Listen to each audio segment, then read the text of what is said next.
Hello. How are you all? Hello, Wednesday. Out there in YouTube land. Welcome, welcome, welcome.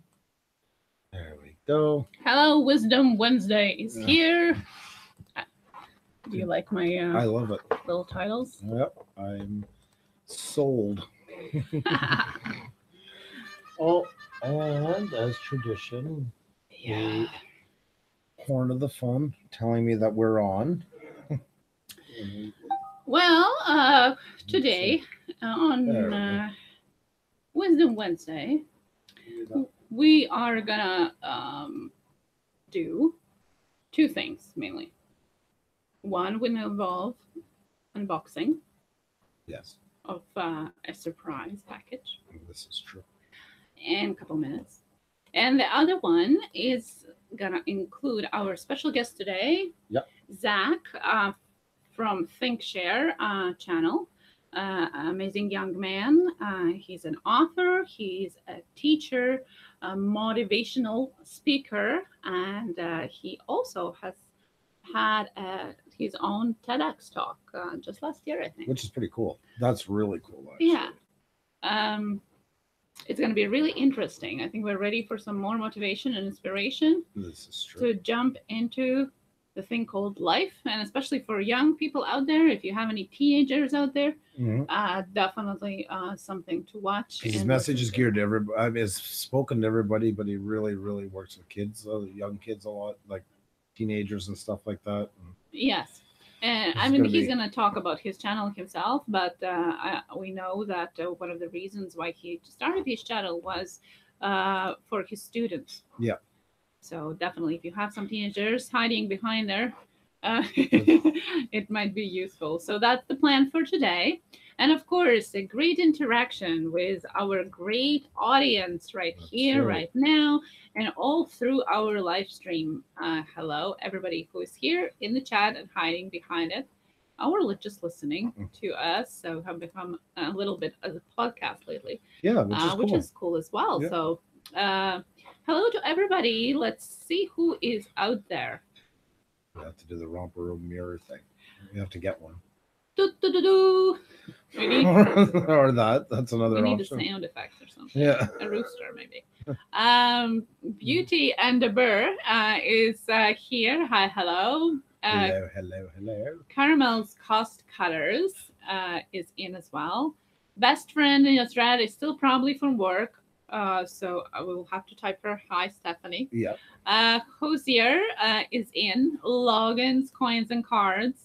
Nathan likes drums. Hello, hello. How's drumming going? By the way, we're thinking of doing Manic Monday pretty soon as well. So, yep. Looking at another one of those because that was fun the last time. That really went well. Yeah, it had a really good received very well with other people participating and afterwards as well. So we're planning another one in the near future. So stay on the lookout for that. Terrell Emerson. What was the name yesterday? Some kind of name we gave. Terrell. She's the original. Terrell, the original. Yeah. The original Terrell. The original Terrell. Yeah. Avengers. Yeah. TriStar Travelers and ThinkShare. Well, ThinkShare is our amazing guest today. So he's hanging out with you guys right now in the chat till we get him up here just in a little bit of time. Marcel Harding is in too. Yes, and Jim Apple is back. Welcome. Welcome, everybody. Welcome. And good to see you. Now, yes, I just was going to ask if anybody said hi to Stephanie. Yeah, I was just taking care of that.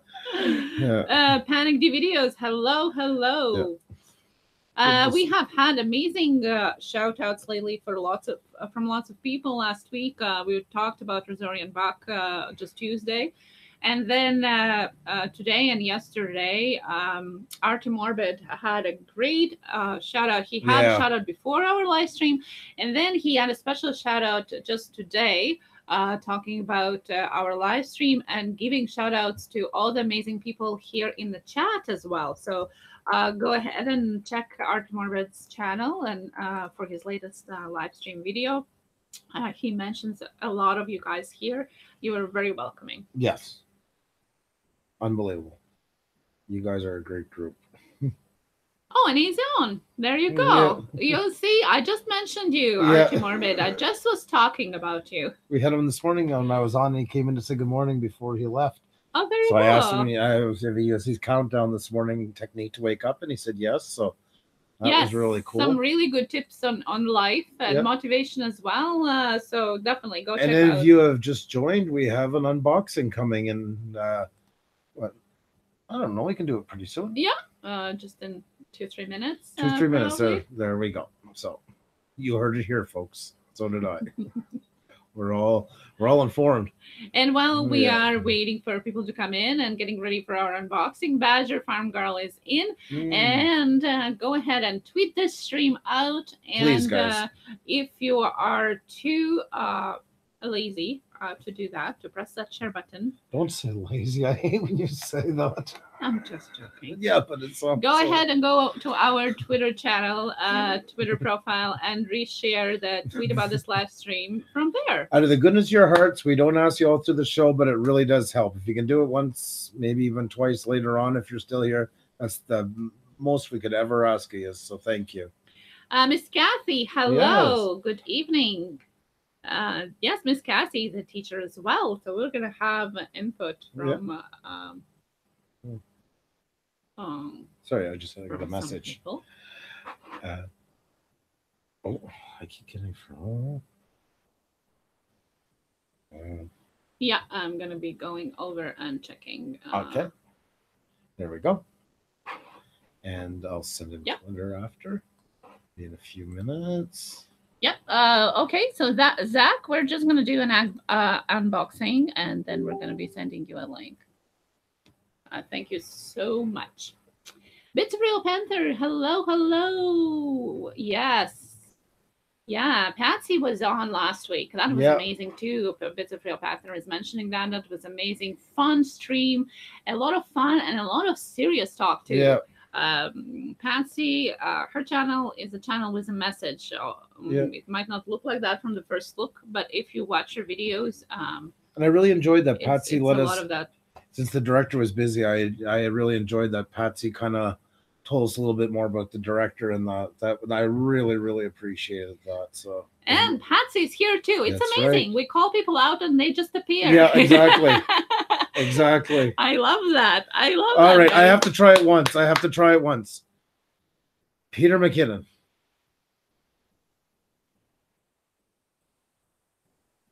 Peter McKinnon. Ladies and gentlemen, I'd like to introduce you to PewDiePie. Yeah, well, keep dreaming. Gotta be real, right? Casey Neistat. Yeah, exactly. No, I literally, I only have. There, Artem Orbit's going to be Peter tonight. Excellent. You'll be Peter. Perfect. You're better than Peter. Yes. Yeah. Exactly. Love it. Yeah. Casey Neistat. I just want. I'm not a big fan. Just want you to endorse us. Oh, Dr. Stan Egberg is in Welcome. Here, and you're the other Swede. Yes. Interesting. The other Swede meaning PewDiePie. Yeah. Oh my God. How are you doing, by the way, Doctor? I haven't seen you for a little bit. That's to lower the bar a bit. Exactly. Well, keep it real. It was on such a roll. I just thought we're gonna milk it for all it's worth. So. Yeah, who hasn't smashed that like button yet? That's the teacher in her. I love it. It's a good finger wagging from Kathy in case you can't see it. Exactly. And we're all behind her. Go and break that like button. You know what to do. It's a real Panther. PewDiePie is a pretty low bar, Patsy. You know, what interesting thing about PewDiePie? Years ago, our middle son was watching him. Our oldest son. First, well, yeah, our oldest son was starting to watch him almost the same time as PewDiePie actually started his channel. Yeah. And then our middle son, of course, taking example from his oldest brother, was watching him, and it was mostly about gaming and lots of screaming and didn't make much sense. And then he stopped because he started cursing too much and just wasn't interesting. So they all stopped. Yeah. And then we took it up again like a year ago, started to watch him.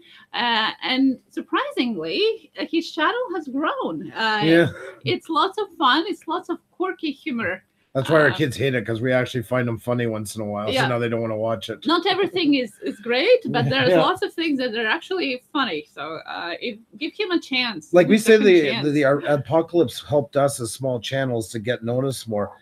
For somebody like him, it actually kind of helped rejuvenate his career in a way. Like it kind of forced him to go on a new path and kind of get away from the shill stuff and that. Definitely. And now the shills are kind of being picked up by some more. Not that he's perfect. We're not saying he's praised. I think for lots of people, it gave that necessary kick in the bum, so to say. Yeah. Marcel keeps saying how the better half is doing. Which one of us is well, the I better think it's half? pretty obvious. Very humble. Christy K9. Sounds like SpongeBob SquarePants. I can't understand that.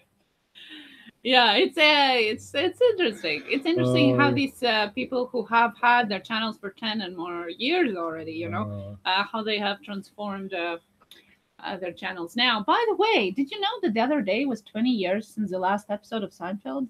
Yeah, it's been a while. 20 years? Yeah. I couldn't believe that. It's unbelievable. You didn't even watch it growing up. You got to see it like 5 years ago when I introduced you to it. Well, I've grown to it so much. We watched so many times the reruns and rewatched that I think I grew up with it. Well, that's fair. Like it's my blood. You grew up with me. Yeah. Oh, what a compliment and not at the same time. It's got a whole pile of stuff going on. Two-sided whammy there. My goodness. Did I hear a rumor that Miss Cassie is going to have a baby? It has been 50 years since MTV actually played a damn music video. Well, what was that? Was it, which video was it? The first one that they played on MTV? video killed the radio killed the video. Video killed the radio star. Yes, right. That's right. Yeah, that's right. I want to thank all the hashtag Blue Wrench Nation for watching our video yesterday. Oh my God, so good to have all you guys in the room. I'm so happy right now. You have no idea. Yeah. And yes, Jim, I have seen videos people doing that. They are doing what you're just suggesting. Yeah. Probably not for us, but it is sometimes funny. Yeah. Oh my God, more like 37 years. Huh? Yeah. No, I don't know. I don't know. We're kind of all over the place today. Okay, happy trails hiking. Good evening. Hey, how are you? No, Mr. Hosier, are you there? If you are, can you give us a shout? Because we would like to do an unboxing, and we would love Mr. Hosier to be present. Yes. And he just said hi at the beginning, and then disappeared. Maybe they're just listening. I don't know. Oh yeah, he's here. Okay. Excellent. So well, we really need that poster. Okay, so today we received a package. This is on your lap. Yeah. Hey, you should be doing that. You're Vanna White, remember? Today we received a package. That's right. Blew out the addresses, yeah. And now you're going to move the camera. I don't know how we're going to do this. Okay, what do you want to do? Well, I don't know. Just put it here, maybe. Yeah. You're not going to be able to hold it like this, so it's fine. Do you want me to? No, I'm doing that for you. No, we've seen you with knives. It never ends well. No. When your 4-year-old child at the time has to tell you that they're worried because you have a knife in your hand, I think the answer is pretty clear. They're unboxing the complete PewDiePie on Blu-ray. That's right. Yes, please guess what is in there. We want to know what is in there. We don't know what is in there either, so it's going to be complete surprise. And cut towards you. We decided to share it with you, the surprise moment. I love surprises. You hit it so well, it was hard to tell. Yes, you get to open it. Don't worry. Like there you go. Yes. See, we do have symmetry sometimes here. We don't always argue. Okay, so this box came from Hosier Cody. Thank you so much. Yeah, it was very cool. Thank you. Yeah. It's oh God. Okay. All right. Let's see what's inside. So we don't know what's inside. We haven't opened it yet. You're gonna see it together with us. I hope it's nothing that blows up. That's giving the guy a real compliment. No, just joking. I was very touched. We were both very touched. It's very and I never nice. thought anything was going to blow up. So, not just joking. I think they're used to that now. Ooh, it's packaged really good. Mm-hmm. Oh, let's see. Do you guys see what's in there? Oh, wow. Look at that. We got some great merch. We got a nice sticker. There's going to have a place behind us right here. Isn't that so cool? And a beer mug. I love it. I love it. Thank you so much. This is so cool. amazing. Wow, and a sticker is really like it's like a material sticker. Yeah. It's like a material sticker. I know you can't see that, but it's really like it has a texture there. That's amazing. Yeah. This is so sweet. This is so sweet. Thank you so much. If you only knew how honored we are right now to receive this from you. Yeah, I love that. This is so cool.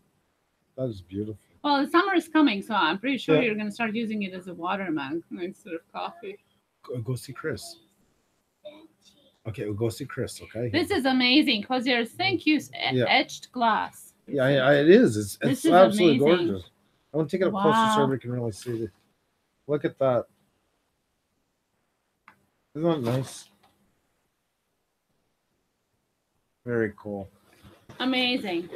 Yeah. Thank you so much. This is really so nice. I love it.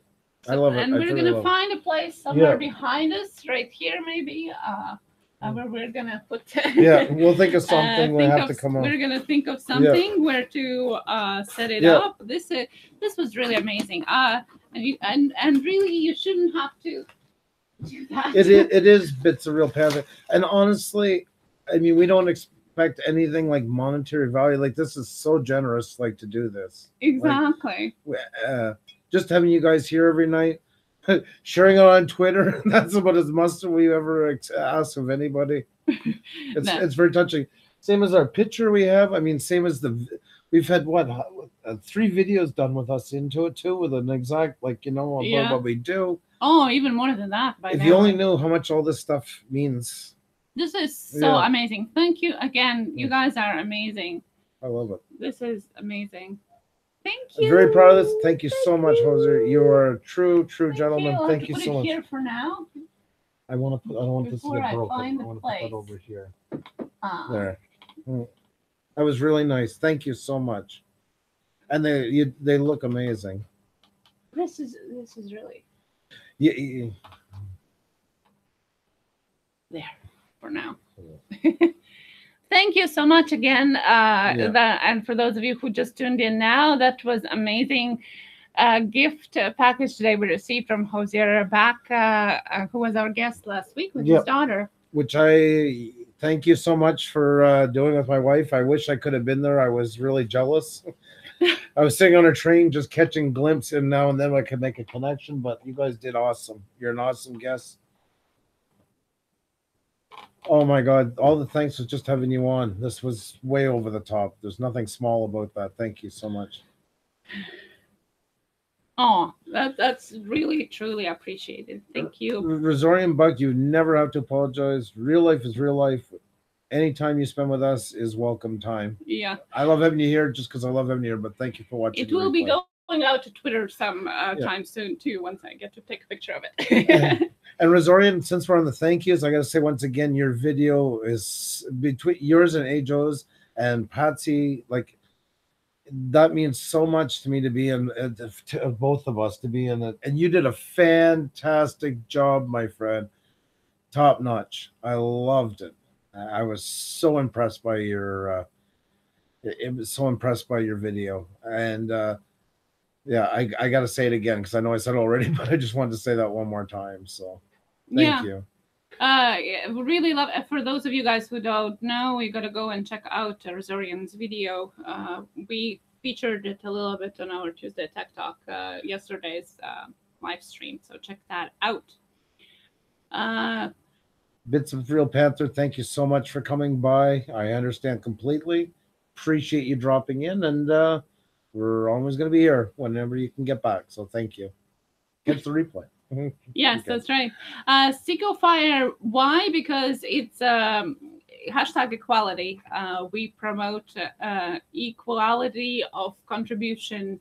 There's no power fighting, hierarchy. Everybody's equally contributing. Us, guests, and people in the chat to the show. We all make it. So therefore, everybody. That's right. Hang around with us a little bit. Come back, and you get the wrench. That's right. Blue wrench. Yep. So. Okay. Yep. So, are we ready for our guest? I think so. Why not? Let's do it. Where are we at? We're at 8:24. That's just a good time to do so. So, without further ado, I will be sending over the link to Zack. Here you go. So once again, for those of you who just tuned in, we're going to have an amazing guest today, Zack. He's a teacher, author, motivational speaker. He talked on TEDx Talk. You can see the video down in the description below. Yep. He also has written a book. We talked about all of that. It's going to be amazing. Lots of things to talk about.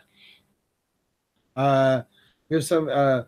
First of all, I want to just say hi to BNSF fan 7695. It's been a couple of days. How you doing? Great to have you. Just got back from catching a military train. Oh, that's excellent. Definitely let me know. I think you have us on Twitter and that.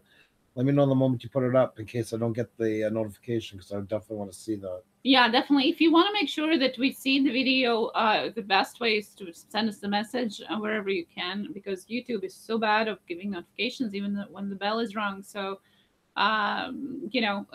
tweet us out. And some people already did, and I tried to retweet it as much as possible as well. So. I'm nervous. Oh, I think we're here. You're nervous. We heard that. So, how are you? Welcome. Hello. So right now on my phone, I have 5 people coming on. So I'm gonna sign off here. So Kathy, you're in both of them. I'm impressed. But Armani, Ian's, Psycho Fire, and Patsy, head over to the link in the description here. I'll see you guys on the other stream. There we go. How are you tonight? Well, I was just sharing with my audience on the thing share that I'm nervous, and I know that like I've watched you guys on live stream a bunch of times. I feel like I don't know if I've gotten to know a bunch of the people in the chat, but I know it's not new, and I think I think it was when you sent the tweet and it said make sure your mic's on and make sure the camera's on and all that stuff, like all these little small things. I was like, oh my God, there's so many technical errors that could go wrong. Oh, maybe I should stop doing it. Yeah. If it makes people more nervous. Yeah. Well, I mean, I think it's kind of cool. I'm realizing it's kind of cool that I feel nervous, because I think it just it's kind of humbling. Yeah. And you realize that 700 subscribers in, I'm still in the beginning of my YouTube career, I guess you could say. And I think the two of us are gonna kind of grow together over the years. Yeah. I mean, what's sort of the long-term goal for your channel? The long-term, well, like we say, it was kind of a bit messy. This is where I got to do my stuff that I don't get to do for business, because we have a production company in Montreal. Yeah. The main thing was to get it monetized, because we want to keep our business growing in Montreal. It helps people find us better. Yeah. And it also is a creative outlet for, like I say, the stuff that customers don't ask for, where I get to kind of practice new editing techniques. Yeah. Which lately, because the live streams have kind of, when you haven't taken off, skyrocketed, but we have taken off a lot more than we ever dreamed of. So we were never prepared for a live stream in any way. So we didn't have any lighting for it. We didn't have any mics for it. We didn't have any plans for it. And maybe a surprise to everybody. Not a lot of training or practice for it either. But you know what? Yeah. That's the fun part about winging it. And that's what I think kind of keeps it honest. And I think that's what people are liking what we do. And the same with you tonight as a guest. People are already gravitating to that point of you having those jitters. And those jitters really translate well into honesty with other people. So I think it's great. Yeah. Well, thank you again. So I told them on the live stream that I'm getting confused because I can hear my voice through your end. What you do is you pause the if you have the live stream running, pause that, but leave Hangouts running. No, I have that paused. You do? Or no, I don't have it paused. I have it muted. Okay. Now I can't hear myself. Nice. Oh yeah. So I was just telling the story of how I found you guys. So Kathy and Jesse, they found me doing the Lemons for Leukemia challenge. And then, I popped onto their live stream like a couple days later. And then you guys found me after. She gave me this really unbelievable shout out that I didn't see coming. And I think it's been really cool finding this. I feel like this is like a community. This is really a tribe here. And I love how much you guys really spread the love. I feel like I've been discovering these other like small, I don't know, like 20 channel communities of live streamers that they all kind of do it. And then they all go on to each other's shows and talk with each other. And you guys absolutely show the most love of like the 3 or 4 different kind of groups that I've found. Thank you. It's live streaming has been such a different environment from what I've been used to. So I started the ThinkShare channel back last June. And I said to myself, I kept having problems with like coming up with content daily, or like weekly. So no, it was like literally I was having trouble with it weekly. And so I said, in the words of Gary Vaynerchuk, like you just gotta you guys are Gary V fans, right? Yeah. I think, I don't remember what it was, but I said, you know what, I just got to go, I got to double down, or I got to triple down. And, so I just said, I'm going to do daily, and I don't know what it's going to look like. And I don't know how the hell I'm going to have an idea a day. And by now I feel like I'm having 4 or 5 ideas a day, and you get to just keep figuring out which one works best. But live stream has been the newest evolution of this channel. It started out with like 4 5-minute videos. Starts off with a hook, an intro, sort of an idea that I've heard like in an audiobook or a podcast or YouTube video. I talk about the idea itself because I think I try to introduce ideas that not everybody's familiar with, especially for my students. And then I try to talk about how I implemented it or am implementing it in my life, and then some sort of call to action. And since last June, it's really shifted into a bit more pop culture kind of things. I've started to have more fun with some artistic things. I don't know if you guys have seen my Gucci Gang remix, but that was the strangest thing I think I've ever done. We tried our best. We've already seen some of your videos, but I mean, whenever we know somebody's going to be on, we do go back and watch more. But as you know, this was kind of a last minute one, not on your fault. I'm so glad you agreed to come on with us. So we really owe you a big thanks tonight. Thank you. A lot of the videos today, including your talk on TEDx. Yes, so we're going to definitely that's talk a whole little section on that one. Definitely, I think that's so cool. I know that you mentioned, I think yesterday, that you just had your first live stream 2 days ago. Yeah. It wasn't my first live stream. It was my first Google Hangout where I actually co-hosted with someone else. So Ty Speaks, I think I saw him in the chat earlier. I did it with him, and I said, it was after watching you guys do it with like 3 other people. And then after watching, I forget what her name was, Creative something. And she was sharing her story about how she started art. And then she did a Google Hangout, like she translated into a Google Hangout with 2 other people. I was like, this is too cool. I feel like I've been wanting to do this for so long. And I just said, you know what? I might go to bed late tonight, but I'm going to figure this out, because if I can figure this out in this next hour, this could change the trajectory of the YouTube channel for months or years to come. And I can't wait to find my friend Nelly. He's an app developer that I interviewed last August. One of my friends back when I was a software developer, and he's constantly pushing me. He's the kind of guy that I called up on a Sunday afternoon and said, "Hey, we're gonna learn how to backflip today." And he's like, "Do you know how to backflip?" I was like, "No, we're just gonna figure it out." And I showed up at his house, picked him up. We found like a open field, and he's a little smaller than me, so he wasn't quite able to spot me, but I spotted him for his first one. Okay. So he's the kind of guy that, like, if you introduce some action to him, he will go with it. And he's the type of person that really pushes you to bring it, whatever you're talking about.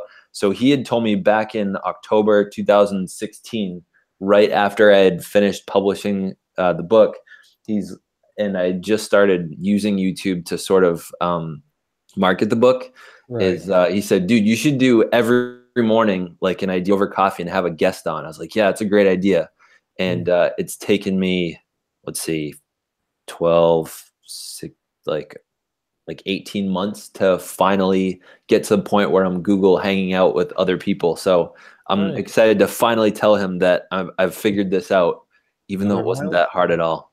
Another rung in the ladder, as they say. And video streaming is on a trend now too. Like if you watch and listen and read all the video experts lately, they talk about live stream as a new way of video, a new way of promoting and marketing. So it's definitely on a trend, definitely something to jump on to. And somebody like you that has a message and a growing message and a changing daily message. I mean, you work around a theme, of course. Yeah. Like this is kind of like the Shangri-La of platforms right now to do it with the live stream for you, I think. Yeah. It's been a lot of fun. I think I've started to make the shift of making more live streams as I've realized that I get to hang out. I get to spend more time with the viewers because there are a couple of students at my previous school, at the current school I work at, and a couple of people, like, it's been really cool, like finding people from the UK that find interest in you, like just across the globe. But I've realized that when I make these like 4-minute videos, I'm spending 10 minutes recording, and then I'm spending 20 to 40 minutes editing, and then all the communication in between me and them is just in the comments. But I feel like it's a lot more friendly to enter into the chat, say hi, say something, comment on something that you're already talking about, and it's just such a better community type experience. So I think this live chat for me is here to stay. Recently I said to myself, if I'm gonna not spend time in front of viewers, like literally right in front of them in a chat, then I want to be editing only videos I think will do over 100 views in the first couple days. And so far, I think of the last 5 videos that I've made based on that principle, only one of them hasn't made it past 100 yet. Wow, good for you. That's amazing. And like Andrew said, for what you're doing, like the message to the students, and as you say, it's not only for the kids. It's for anybody. It's for anybody. Message. But because you are talking a lot about, motivation and life messages and learning and, what to do, what not to do, it is a lot of interaction. So when people are able to ask you questions right on the spot, they want to come back to ask more usually. So definitely it's a great format for sure for you. I'm looking forward to more of your lives as well. So you guys said you watched the TED Talk and you wanted to ask me something about it? Well, but let's start somewhere earlier. Yeah, I want to keep people on that one for a little bit, because that's like the bait. You were talking about the introduction, the bait, the hook. Well, that's what we're doing with that one. We want to keep that. I asked this question. It's an open-ended one because we never put anybody in the spot here. I want to go back to the point that you feel comfortable starting to talk about where you where life has led you to where you are today. A little bit about yourself, a little bit about things that have brought you in to where you are today, like through what brought you to teaching, what brought you to the message that you want to share. Just a little bit more for people to kind of get to know a bit about you that haven't met you yet. Yeah, it's not a Freudian couch. No, and it's not Jerry Springer. That's why it's just kind of a more open-ended where you feel like starting the conversation. Not when you were 3 or nothing like that, where you feel like starting it off. All right, I would say I'll give I would say short synopsis from 0 to 23. And then things started to change a bit when I hit 23. So Cool. I grew up in Massachusetts, in New England. I was an athlete in high school, high jumper. I like using my, I think one interesting thing about me is that I've grown a chip on my shoulder athletically, which can be annoying sometimes because I find the need to compete against my students sometimes. The chip on my shoulder came from being the youngest or second youngest in my high school class. And I grew 2 inches after graduating high school. I turned 18 the first day of college. So I've been on the younger side of things. So as a high jumper, I went to UMass Amherst for industrial engineering. It was pretty much as you guys might remember from the TED Talk, is they said, well, you're good at math, so you should probably go do engineering. And my mom was always a teacher. She had been a teacher for 36 years teaching biology. And she ran a couple clubs. And I always remember being really inspiring. She would come home and share with me about the difference that she got to make for people. So coming home to that every day and hearing about all the awesome things she was able to do, like beyond the biology piece of her job, I knew that was something I always kind of wanted to do. But I think a lot of the community, I don't know what it's like in Canada, but a lot of them say like, there's no money in teaching, and you should be an engineer because you're good at math.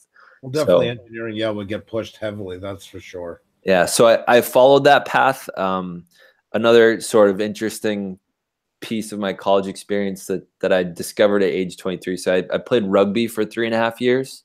I quit football in 8th grade because I didn't like being pushed around. And then I entered into the sport that is arguably one of the more tougher sports. Yes. Hockey up there too, but there's no pads in it, but you're hitting people as hard as football. And I realized at age 23 that a lot of that was sort of to put up this facade that I was very manly. I realized that throughout my elementary, middle school, high school experience, I was always trying to prove that I wasn't a crybaby. I was always trying to prove that, like, I think there were like a couple small events that people started labeling me this way. And that it was interesting realizing at about age 23 that I did rugby for 3.5 years so that I could get rid of that stigma that I had kind of developed for myself in middle school and high school. Which I think is a very common story with a lot of guys. I mean, especially, and you say like being in the younger, of the age bracket, most of your schooling, that's, and I think that's great. And I'm hoping you're sharing that with your students, because there's students going through that right now as you're talking about it. That's why you need more male teachers in schools. I can't stress that enough, because boys do need that. And for women and girls as well. I mean, everybody benefits. Sorry, I just loved hearing you talk about that. Well, thank you. So things started to change quite a bit when I was 23. A lot of people say they go to college, they major in something scholastic, and then they minor in some sort of partying. And I'd say I did something similar to that. I don't know. I don't think I had any real problem. But my parents said, "Wow, this is doesn't feel like the kid we raised." And I can see where they're coming from. I mean, I didn't drink, didn't party, didn't have wild and crazy friends until I got to college. So having all those influences, I can see where they felt that way. But my dad invited me to do the Landmark Forum. Have you guys ever heard of that? No. What is that?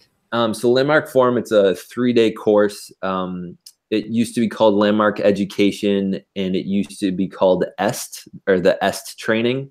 You guys have heard of that? I've heard of the EST. It's familiar, but keep telling, because I want to know what it is about. The founder is I forget what his name is. It starts with an E though. Either way, I took that course, and I didn't actually get a ton out of that one, but it was the Landmark has the Curriculum for Living, which is a 3-part course. It's Landmark Forum Advanced course and the Self-Expression Leadership Program. And then there's other leadership programs within that. And I think what I learned within those courses was that I can actually express myself, that I think I was able to open my eyes up to, I I was asking more of the question of, am I going after things that I want to because I want to, or things that I'm going after because society's kind of guided me that way, not purposefully or intentionally, but sort of by accident. And so within the advanced course, they talk a lot about how language can shape our reality. And there was this one very fairly significant moment I remember. They said, we want you to take a constraint or a complaint you have in your life and put it in the form of, I want X, but Y. So I said, well, I want to be a teacher, but it doesn't pay enough. And like, I was pretty sure this was like a fact because it was just something that had been repeated a lot of times back to me. And they said, all right, now where's the lie in this sentence? Like they said this to a whole group of like 150 people. So we'd all just come up with the statement. They said, where's the lie? And take a guess. What do you think the lie is in that sentence? I want to be a teacher, but it doesn't pay enough. There's one word. Pay? But? Yeah, that's the one. So what a lot of people realize is that the but is the lie, because the word but kind of creates a relationship between the beginning and the second half of the sentence. So they said, would it make sense if I said, I want to go to the beach, but my shoes are brown? No, everyone would look at you like you're crazy because that doesn't make any sense. But if you were to relate to all of your complaints and constraints and hurdles of life, like they're actually not related, then you could say, let's replace but with an and. So they said, now replace but with an and say, oh, nice, Kathy got it. Oh, she read that part of my book. Awesome. Yeah, Bottle Cap's got it too. Yeah. Oh, awesome. Yeah. So they said replace but with an and so it was, I want to be a teacher and it doesn't pay enough. And then I was like, well, that doesn't even make sense anymore. And so I realized I didn't even know how much it paid to be a teacher. I didn't know what kind of lengths I had to go through, but I was social standards of just automatically it doesn't pay enough. Like it's like I think it's just this dogma that's been sort of embedded into things, and it could be that the nature of the type of people that want to become teachers kind of create this. I don't know, but I think teachers get paid okay. There might not be a ton of room for growth like in sales or leadership necessarily, but I mean, you can be a principal or you can go up in administration. But either way, that one sentence, that one like 20-minute conversation changed the trajectory for my career. And I realized that I need to find out how much teachers got paid to see if it was livable. So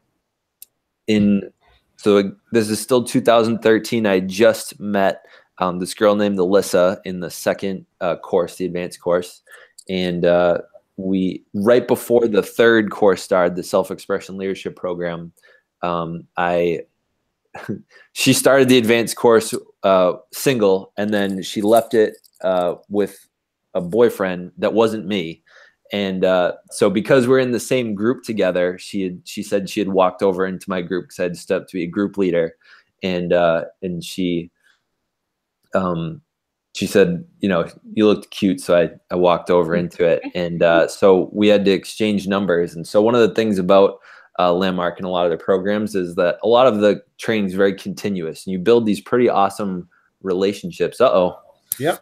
I got to switch my battery. It's all right. I'll keep talking. So you develop these pretty awesome relationships with people. And so I kept calling her for coaching. So she had been through these courses before. And the interesting thing about Landmark Forum and Landmark Education is that you can take the courses more than once and you get something different out of it every time. It's not like math class where you learn the same thing every time you go, because it's all talking about context. I think really sometimes you'll watch a video or a movie or something and you'll be just in a different part of your life, or like it'll just hit you totally different. That's kind of how these courses work. So it was pretty cool discovering that it was cool realizing that she could take the course a second time. So the whole time I was looking at her like she was this huge role model for me, and she was super cute. So I by the start of the third course, she had been through some of the other courses as well. Yeah. And so she was a coach for the self-expression leadership program. And along with that, is this light gonna work? There we go. All right. This is my LED light that I have like on the top of my camera that I'm putting. I have on a tripod behind the computer right now. So we started she ended up leaving the guy that she was with right before the course because she had this pretty serious conversation with him, and she realized that he didn't even kind of consider them to be dating on the same level of seriousness. Right. And so I was like, I'm totally ready to like commit to like a relationship with you. So she said yes, and 93 days later I proposed. I see that, and I wanted to ask you. I also seen that there is some kind of mathematical reasoning why it is 93 days, and I also seen the video about it. But for those who haven't seen, can you explain why it was 93 days? Yeah. So the interesting thing about the self-expression leadership program, where again she was the coach, I was a new participant, is you start out the course with creating an idea and like bringing it to fruition. So mine was you had to create a community service project involving the communities that already exist in your life, and you had to go like make it happen. And I think when you're in school, when you're in education, when you're in the scholastic or academic world, it's all kind of given to you and you learn it and then you get graded on it, but you don't start anything from zero to finish. So one of the experiences I went through was like, I don't want to say an identity crisis, but it was like you're up against deciding who you are and all these judgments that you have about yourself and what you're capable of. So as you're having all these conversations with yourself throughout this 3-month program, she is like this new force in my life because she already understands it on another level because she's gone through it. I think she'd gone through it twice before. And you know, she's given me a lot of coaching along the way. And so the mathematical sort of thing is I ask people, if you were to look at your average couple, you know, when I say 93 days, a lot of people say, whoa, that was quick. What's like the amount of time you would not say that? What's like an average time for people to get engaged? Don't be. I think they probably the stereotypical one. We're definitely not the ones that ask for that. Yeah, we are not stereotypical. I don't know if you know that we met on a video game by complete fluke. That's awesome. Second Life when she was in Latvia and I was in Canada. So we're the last people. But I would say a year probably, though. A year, 2 years. I'd say a lot of them, they tend to go longer today as well. Yeah, that's why. Yeah, so I would say if I had said a year to people, I think people still have that feeling, wow, that's pretty quick. But 2 years, they're like, yeah, that's appropriate.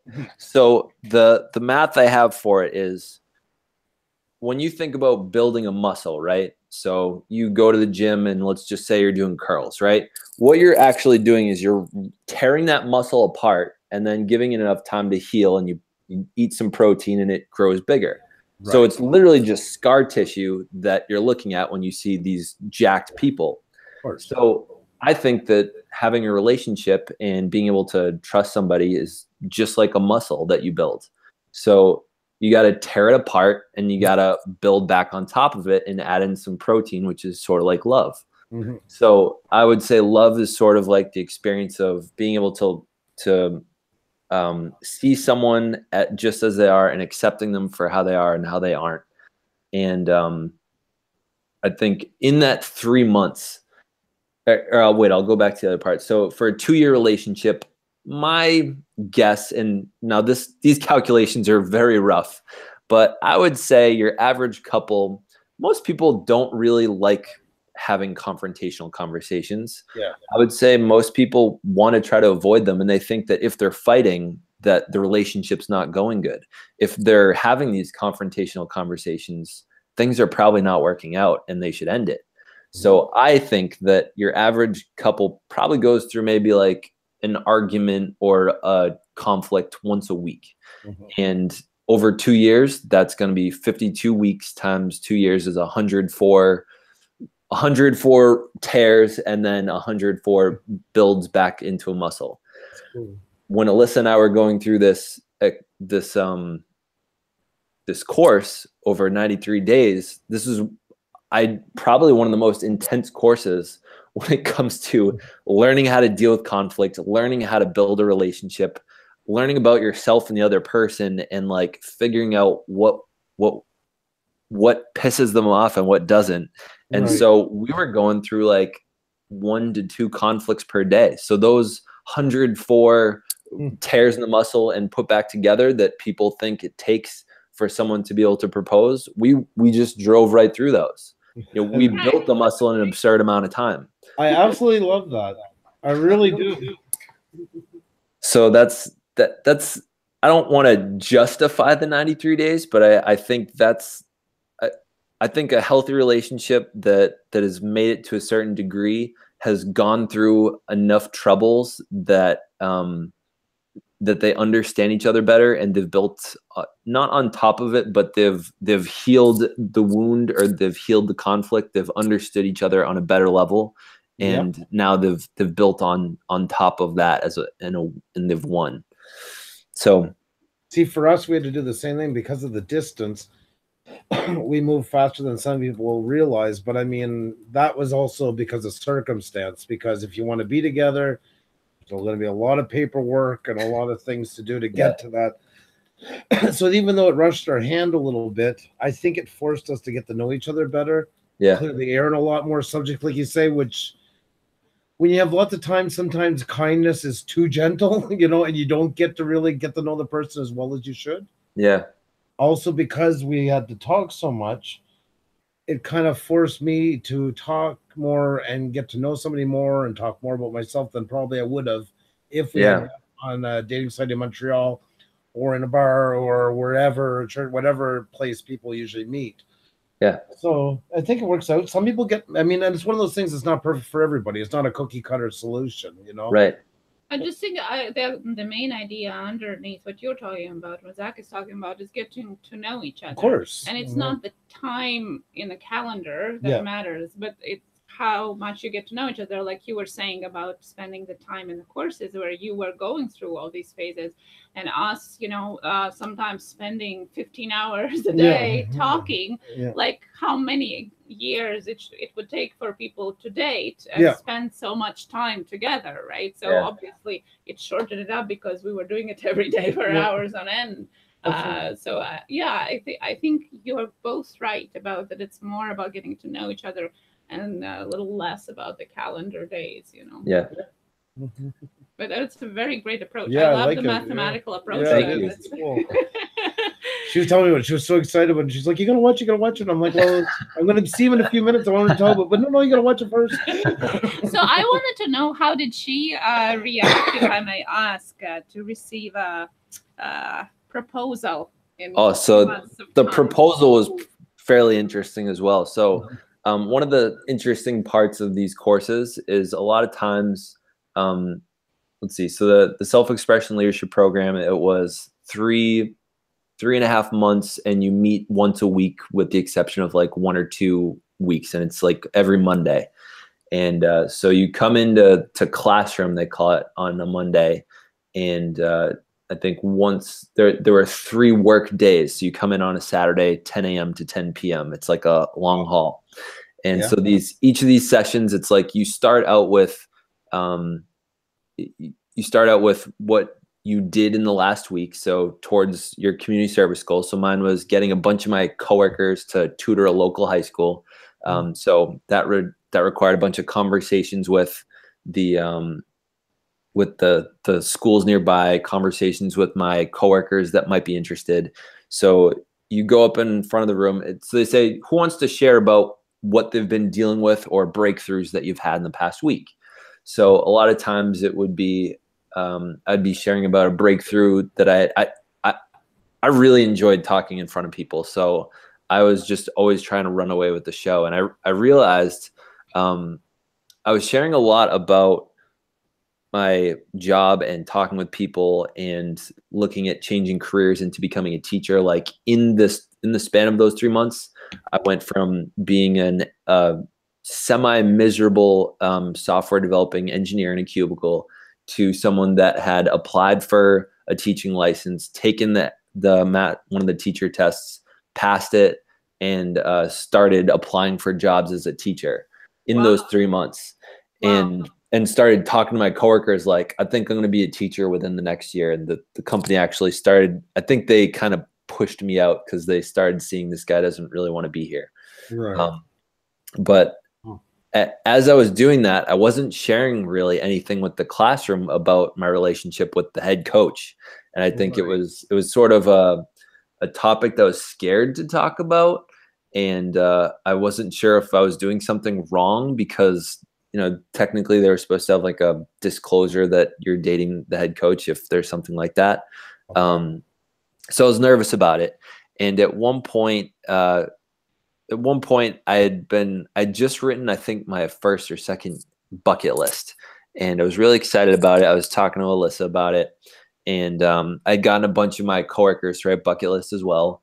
And so I was working on it with her one night. And we're looking at like what 10-year goals we were interested in.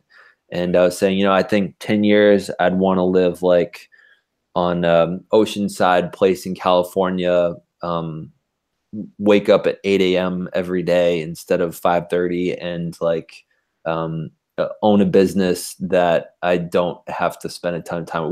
We just read through the Tim Ferriss 4-Hour Work Week and we were pretty jazzed about that. You guys have heard of that one?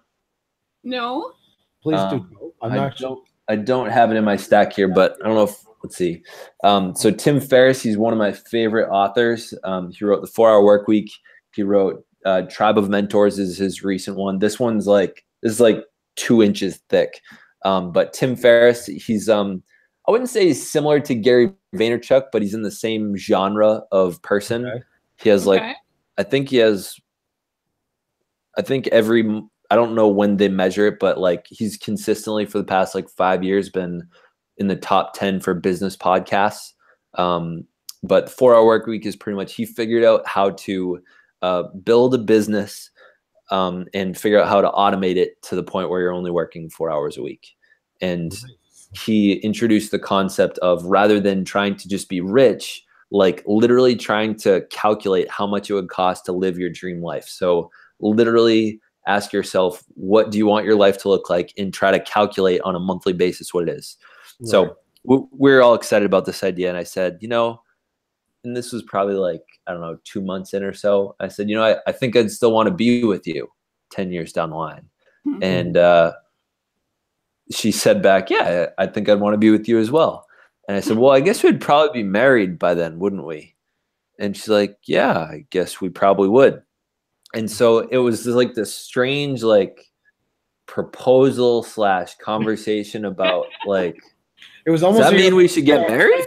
Talk with your people and we'll come up with something. It was like a Hollywood marriage. I love it though because there's a real bond. I don't mean to cheat. I mean, I just love the way you said it right there. Yeah. I see that that's what, it's nice to have heart, but you also need practical behind it as well. And I love what you guys are doing there. So yeah, so we had that conversation. I was like, well, I guess I should like talk to my parents about this. Like, I don't know what I do from here. I've never had this question pop up before. So I called up my mom and said, Mom, I think I want to marry Alyssa. And she's like, can't you move in together first? Like, you guys have known each other for 2 months or so. I was like, yeah, but I'm pretty sure like I know. Like, I think I know. And so after that conversation, we stopped talking about it. So we talked about it like a couple days in a row, and then I talked to my mom, and then me and Alyssa just didn't talk about it for a little bit. And one of the things, I guess I'll call it a tool. One of the things we learned in the Landmark Forum is it's just the language they use for it. I think everyone knows this, but they don't always use it to their advantage. is things happen in our life and then we make up a story about what happened instead of recognizing what actually happened. So what actually happened was I had a conversation with my mom and then we stopped talking about marriage. And at the lunch break of one of the work days in this course, the guy at the front of the room, our leader / course teacher, he said, all right, I want you to go find an area of your life that you're out of integrity, meaning like somewhere where you've broken a promise or you just haven't been your word, and go like fix that. Go get back in integrity. So acknowledge your broken agreement and go deal with it. Find out what the impacts were on it. So I'm trying to think of, well, what have I done recently that I've messed up on that I could call someone up and smooth it out. And Alyssa comes over to me in the lunch break, and her dad is actually a coach in the course as well. Her brother and sister are also in the course as well. And my dad is in the course as well. And she comes over to me and says, Zach, you and me promised each other at the beginning of our relationship that if one of us made up a story and we realized it, share it immediately. Just get it out of the way because it's the quicker way to build the muscle. It's a better way to have a relationship. And then I have another metaphor I'll talk about a bit later is it's not like throwing extra dirty dishes in the sink that it all builds up till you're having a fight about nothing and you're screaming at each other. So she said, you talk to your mom and then we stopped talking about marriage. And what I made that mean and the story I made up about that was that you're not interested anymore. And I'm sorry because that's been really impacting our relationship for the past like week or week and a half or whatever. And I said, well, thank you so much for sharing that with me. That's not what it means. I've just been sort of lacking self-expression and being able to say that's still what I want, despite the fact that my mom said, you know, you might want to consider moving in first.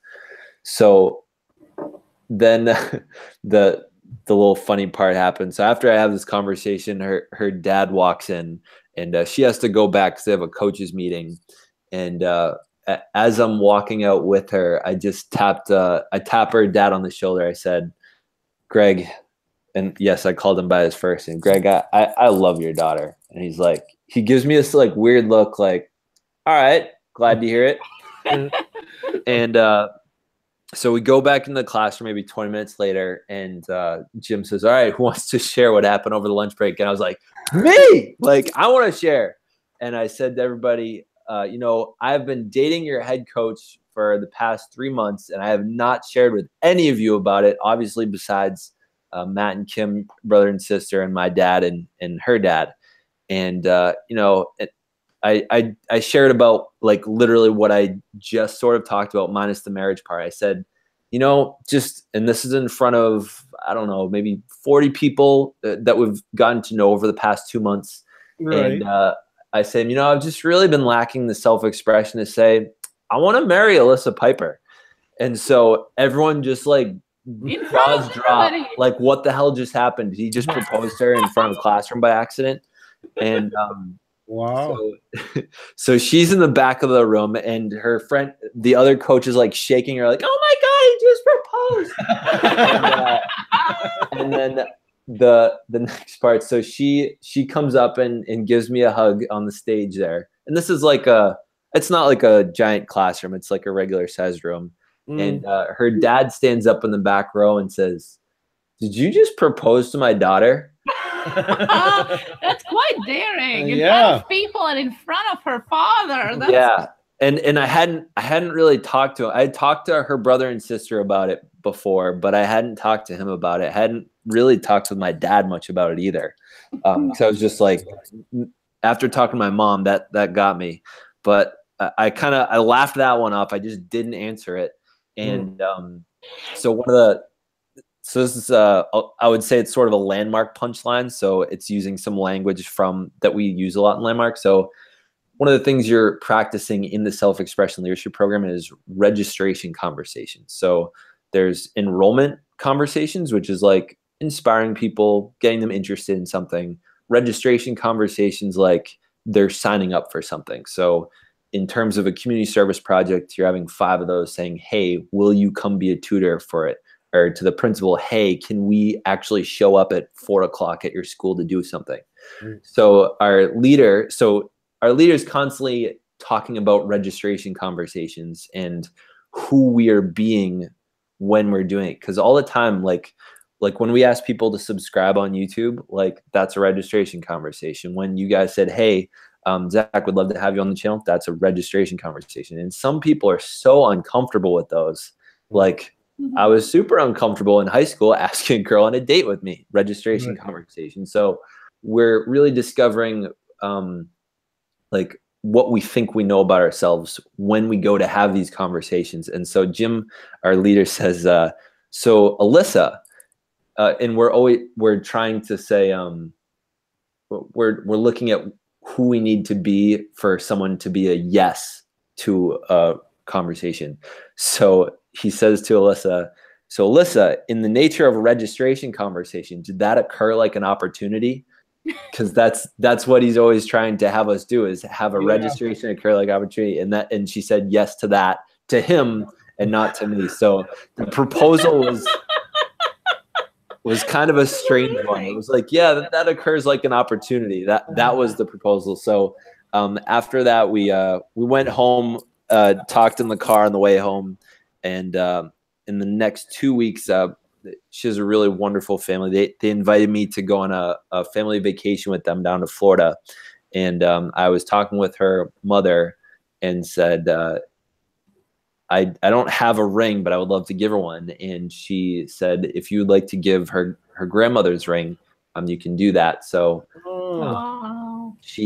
I worked with her mother for the next like 2 weeks to prep up the ring, make sure it was the right size and everything. And we're in Palm Beach, Florida, at I think it was a Marriott, and the whole family was behind it. They knew I was going to propose that night, and at some point, we went out to dinner. I asked, "Oh shoot!" I said to someone next to me, "Hey, can you go get the ring up in the room? I forgot to grab it." So they go up and get it. They hand it to me under the table, and then we all go out onto the beach after dinner. We're hanging out, and at some point, I said, "All right, Listen, let's go for like a long walk." So one of her favorite movies is called The Moonrise Kingdom by Wes Anderson. So we're walking down, the moon has just come out, and it's like the biggest I'd seen it in a while. And so at some point I just get her to look at it. I'm like, whoa. And then I kind of sneak back behind her, and then I get down one knee, and then she turns around. I said, "Alyssa, in this moonrise kingdom, will you be my queen?" Oh my God. So she said yes to that. And now the women are melting in the chat. yeah, exactly. Oh, that's so sweet. Yeah, so if you go onto my Instagram, it's March 14th or 13th, 2013. You can actually see the picture of like 10 minutes after I proposed. We threw it up on Instagram if you guys want to see that. I will put the link of Instagram in the chat too. Yeah. So if people want to check that out, your Instagram link is right there. Yeah, so that was my proposal story. And I feel like that kind of sets, so your original question was tell me about yourself. So I think that was the most transformative year I think I've had. Yeah. I went from being a single guy that had mediocre relationships with girls. I think before Alyssa, the longest was a 6-month relationship. Right. And I realized afterwards that I would date someone and I would make up a story and I would never share it with them. And like, I remember one girlfriend, it was like, she said, I think it was like one thing once. And I said, this girl's, I don't know if she's smart enough for me or something. She was like 4 years younger. And, I just held on to that the whole time and I never shared it. I never was able to wash it away. It just stuck throughout the relationship. And I think I became someone that cared about the relationship rather than it just being sort of casual or physical. And I changed the perspective of what a relationship could be. I think I had always seen like dating as like a sort of a fun thing. Mm-hmm. And I saw in 2013 that dating in a relationship could actually be like, if you were to have a team that you wanted to bring to the championship, Right. you ideally want to have the same players the whole season. Like, you don't want to keep switching players. You don't want to keep switching receivers, and so I realized that if my life is a game and I want to win, I think I'll probably do better in a team sport than an individual sport. And if I keep the same teammate the whole time, I think we'll get pretty good together at whatever we're trying to win. So that was sort of the context change that I had of relationships. I think that really set the stage for the other things that came. So I became a teacher the following fall.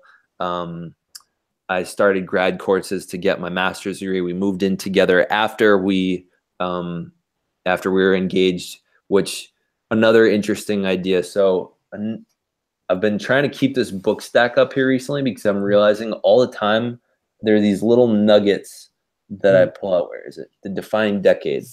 So recommendation to anyone out there that is friends with someone in their 20s or is about to go into their 20s. It could be a little depressing after it if you realize you haven't made wonderful choices in your 20s. But one of the ideas that was introduced into it was, if you go to live with somebody before you're ready for marriage and you have fun together, it's sort of like you're dating and then you move in together out of convenience. And then, at some point you say, well, I guess the next logical thing would be to get married. What happens is people don't look at that long-term picture. And if you were, I made a video about this, I think like a month or two ago, because I was re-listening to it on Audible. As I said, what I would have people consider before they move in with a partner, no matter how serious, is say to each other, have like a serious conversation about marriage and say, hey, when this lease starts till when this lease is up, we need to have a serious conversation at the signing of the next lease about where this relationship is going. Because I think a lot of people, and the word I think they used was they slide into marriage. And what happens is the goals that they never talked about while they were living together became unsaid. And so they end up in these marriages that came from a relationship that the original intention was fun and have never transitioned over into the, I don't want to say serious, but like. No, but that defining moment you talked about a while ago with yourself, they never hit that defining moment. Yeah. It just kind of like morphed more out of convenience. Right. And the long-term playtime kind of like, well, we got to make it something else without actually seeing the commitment that comes with it. Yeah. Yeah. So that was, I was glad that we moved in after I proposed. Let's see. So yeah, 2014 started grad school, 2015 switched to a Massachusetts middle school. The 2014 to 15, I worked at an alternative school where there were 16 students, and the short version of it that I tell people to give them an idea of my experience there was, you can see me, I'm pretty white, but they would call me the N-word to my face. And at some point it was that they'd gone to that school because, the traditional form of education didn't work out for them.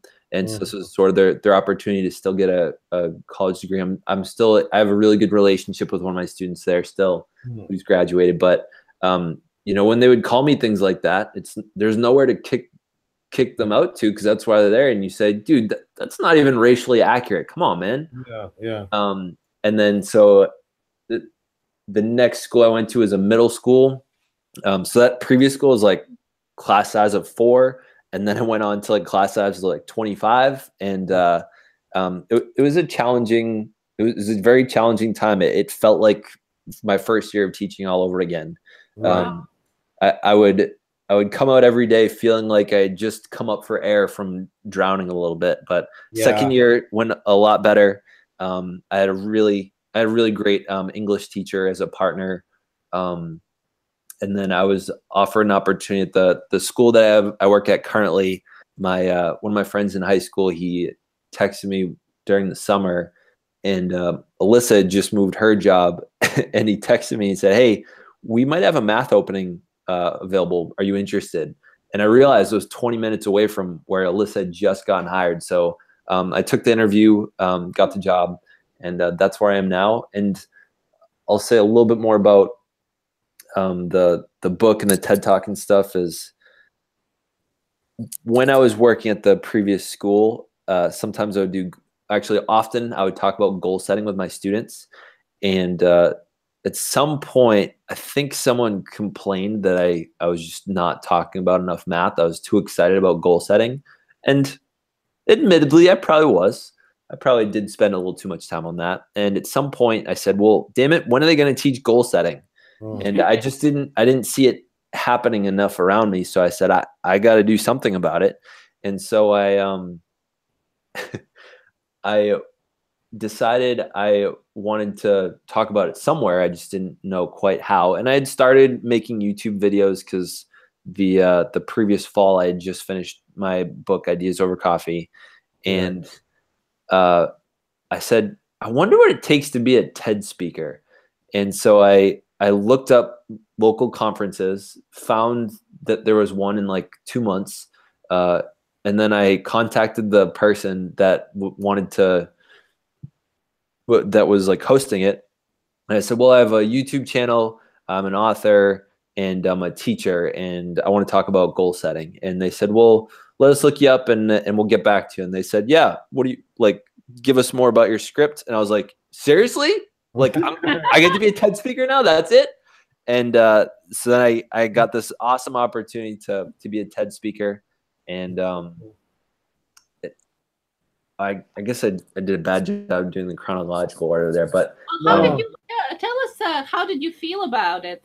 You got accepted, but then you know it's only half the way up there. Yeah. To actually go on that stage Yes. and have that TEDx tag to you gives a lot of responsibility. You're talking to a lot of people, not only there but outside online when they share it, right? Yeah. How does it feel when you're doing it? Yeah. Did you prepare it beforehand? How did you manage it, so to say? So that was the first time I had ever really memorized something longer than a couple minutes. I think it was like 13 minutes long or so. And it was probably like a period of a month where I thought I had it down, and then like I just was having a miserable time memorizing it because I said to myself, I do not want to be a TED speaker that has to read off a script. I don't want to do it. Right. And I was saying and there was a teleprompter option. I was like, I don't want to do that either. Like, I just want to be able to come straight. I want to do it, the whole thing, and have it down. I got really lucky, found a TED talk about memorization. And have you guys ever heard of a memory palace? Yes. Yeah. Building. Yeah. So I built a memory palace to figure out how to memorize the 13 minutes. So it took me like 4 hours to write the memory palace. And I can still remember probably like 80% of my talk up to today. Really? So for those in the chat, a memory palace is utilizing the part of your brain that operates spatially to memorize words. So for example, most of you know, if you were to close your eyes and picture yourself in bed, if you were to get out of bed, you could probably get a good estimate about how many steps it takes to get to the door and then through the next room, down the hallway. And like most of us can visualize like moving through places in their house or something. Mm-hmm. So a memory palace is you take something you already know and you put these absurd objects into your memory. So like part of mine was the TED Talk starts out with, you know, I started with engineering, and it was because they told me to go with the money, to go where the money was. And I always remembered that my mom had been a teacher, and so I wanted to be a teacher. And I didn't necessarily want to go where the money was. And so the things that I remember in the memory palace are going into the garage of my in-laws' house. There's a giant train made out of money, which reminds me to say, I went towards the money, and train is engineering. And then I go through the next door, and then there's a giant pheasant trying to talk to me. And there was a giant pheasant in my mother's classroom. So that reminds me to talk about her in her classroom. And then I walk through the next door. I don't remember. I remember what was there, but I forget what the connection was. But it was a Rich Dad, Poor Dad book sitting in the corner of the window in the kitchen. And then I walked through the next room, and Lupe Fiasco was performing kick push, which he says we keep going. And so I just kept walking through the room, and I just created these objects, wrote them all down. And that's what a memory palace is. It's a really good TED Talk for anyone that is interested in memorizing something, I don't know, over 2 or 3 minutes. I would say take the lesson from that, sit down over 4 hours, learn it. And then what you can do is practice it. And it took me like 2 days to memorize the rest of it, versus it took me a month to try to memorize it object for object without the memory palace. It was unbelievable. So that was the main preparation, was memorizing. So I'm 27. I was 26 at the time. I was the oldest person on that stage. It was about a year ago, maybe a year and a week ago or something. I was the oldest person on that stage. So on, I don't think I have any good picture on my Instagram, but my like personal Facebook, I have, the next oldest was like 25. She was a teacher as well. The youngest was like 13, and this girl's actually pretty well known. Her I think she has a Vimeo channel called The Live Bits. I think she has like 22,000 Twitter followers. Okay. But The Live Bits, she did a really great talk. I think the challenge of prepping for it is memorization, getting over nerves.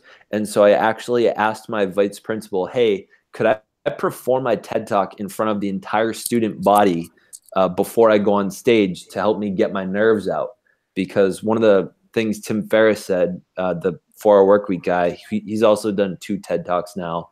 He said he, for like a month, but I don't know how long actually, but before he did his TED Talk, he tried to find any audience to perform in front of. Like he would, I think he said he like went to like a local business park and asked if he could just take the mic during like lunch. Like where he would have tons of distractions, and he just wanted to perform it in front of a worse audience than he knew he would face at TED. So he would face the fears before they actually came up. Right. So I performed it in front of my 2 math classes. I performed it in front of my science class. I performed it. I think I performed it in front of my the 7th and 8th grade lunch before I went to do it. So the preparation is getting your nerves out and finding, really just stepping outside your comfort zone further than you know you will have to for the actual event. Yeah, definitely. The more you try it out, the less stressed you are, for sure. I want to try out your memory palace, like you were saying. Yeah. I want to try something. I got a memory and tell me if I'm doing it right, if it works, okay? Yep. This is something that I seen about an hour ago from now, okay? Okay. I'm really nervous to go on. And now look at you. Look how great you've done. You've done absolutely fantastic. You have been so riveting. Everybody's hooked on your words and that. So I was thinking that's a while ago when you're saying that, just about, it's like literally an hour ago. And you've been doing fantastic. You're absolutely riveting to listen to. So I appreciate it. Wait, so how do you want to use the memory palace? No, I was joking because when you came on, remember you were holding the phone. Oh, true. Yeah. There has been a really great feedback from the chat. Obviously, all the girls melted as I was predicting. I was, I'm surprised they were typing. So I thought they were in dreamland after they heard. When you were talking about your story about engagement, but people love what you're talking about. It's very inspirational, and all the practical tips of how to deal with things as well, including the memory. And I'm so glad you went back and painted that picture of where you are today, because it really, that's the whole point of our channel. Like you mentioned before, groups, and that's what we feel we bring to the table, is giving people an audience where you can break down the layers, because they see what you do on YouTube. They see now what you do on TED. I love that behind of what built you to where you are today. And you have a fantastic story. Like you really got to do a longer video and really go down through these points and build up, because I think you have great what you do. It's got no bearing on the work that you do right now, but I think it's such an interesting point. And I think there's people who really need to hear that, because there's people at every stage of what you just mentioned. And people can jump on at all those different areas, from middle school all the way up through. Really great stuff. It's really nice to listen to. Thank you. I'm glad to hear I'm an entertaining storyteller. You know, an interesting thing I've sort of discovered as I've been building the YouTube channel is I find other channels as well, subscribe to them, follow their stuff. A lot of times I've been following and subscribing to people because if they're doing well, I want to see what they're doing well. Mm-hmm. And there's a specific person who has been a really good storyteller. So I actually had to unsubscribe to them because I kept judging myself based on watching them. Right. His name is Jarvis Johnson. He's up to like I actually don't know. He's somewhere between like 10 and 20,000 subscribers. Wow. I found him at 5,000 and he has like less than 1/10 of the videos that I do. And they're all like 10 minutes long. And I thought to myself, I'm doing something so wrong if they're all 10 minutes long and he has like so few of them. I'm up to like 350, 60 videos on the ThinkShare, and I have another 160 on my previous channel, Zachary Watson. And I kept watching him and be like, why am I not having the success that he's having? Mm-hmm. But one of the realized things I said is he's a really good storyteller. And Gary Vaynerchuk talks about that all the time, is that storytelling is really one of the most valuable skills you can have in whether it be YouTube or Instagram or whatever, because a photo is sure worth 1,000 words, but if you can put it in the context of a good story, you have people's attention. So look at every advertisement we watch, everything we ever. I always bring up this example. People are always talking about, like, you know, better cameras and stuff. Yeah. And I always bring up the example. Look, when unfortunately it's usually when there's a tragedy. Yeah. But it's usually the crappy video that a guy shot on a cell phone that's not very good, but it's the amazing story, and now millions of people are seeing it, and that's what it is. A story is everything. Every advertisement, GM, McDonald's, all these big companies, what do? They just get more money to spend on better stories. Yeah. You know, whether you like the marketing or not, marketing is stories. Everything we do in life that influences us is the story that gets us, the connection. Yeah. So it's really, really huge feedback for you to tell me that I've been keeping people's attention and that it's been a good story, because I've really had the experience that I'm not a great storyteller in the past couple months. Well, you're homing your skills the same way as all of us are doing here. You know, that's the nice part here. It's not judgmental. We're all kind of in the same boat. Yeah. And we're all kind of learning from each other. And I love seeing that. Like, we have Tech Talk. We don't have all the answers on Tuesday. Yeah. But I love when somebody can jump in. Well, I work with that software, or oh, I do this. And yeah, I'm not sure if I should do this video. One night, Matt Oregon was wondering if he should release a video on his photography. Next thing you know, he has 7 people in the crowd giving out, you know, sharing ideas. Oh yeah, how amazing is that? You know, yeah, because you guys all have a skill where we kind of do the video is our skill that we bring to the table. Yeah. But you have your motivational talks. Somebody else has cooking. Another one has knitting. But not everybody brings in videography. They don't bring in audio, you know, marketing on YouTube. My hat goes off to any of you who do this, because it's such a big commitment. That's why I respect everybody so much here, is for that. Because that wasn't your initial jump into it. It wasn't like, oh, I can't wait to get into Premiere. It's, oh, I can't wait to show people how I'm fixing this 78 Camaro, or I can't wait to show how I'm going to make this new meal or whatever. Or for yourself, sharing a message with people. So you do take on a lot of hats and a lot of extra work just to get out to people. Very commendable. Thank you. You know, and you're doing great. So any requests for what you would want me to share about next? Or I actually wanted to expand a little bit on what you were talking about on your TED Talk. It seemed to me that the drive for what you're talking about, and I'm quoting you, "Fake it till we make it." Yeah. So I wanted to talk with you a little bit about that. You said that you don't need a camera to be a photographer. Everybody has phones nowadays, and you can say that you're a photographer. You don't need a book to say that you're an author. You can just say that you're writing a script. Yeah. So I just wanted to ask you, like, how does it, because I was thinking about it, and yes, I agree, fake it till you make it. But then on the other hand, if, for example, if everybody says they're author, or everybody says they're photographer or a teacher when they don't have education, for example, doesn't it dilute the professionalism and competences of the people who have actually studied in the fields? Yeah, so I would say that the main value of faking it till you make it is to overcome imposter syndrome. So the old imposter syndrome is, you know, just most of us don't feel like we belong in a lot of different situations in our life. Right. I mean, I know that most of the time I was at UMass for engineering, didn't feel like I belonged there, felt like the dumbest one in there. Most of the honors classes I took in high school, didn't feel like I belonged there, felt like the dumbest one in there. And so I think that is, I know with my own experience is that that's been one of like the most primary problems and hurdles that I've had to overcome to accomplish some of the things I have. Right. And so I agree, like you don't want everyone walking down the street saying that they are these things. I think people kind of already do that because they are probably more proud of what they have than what's really there.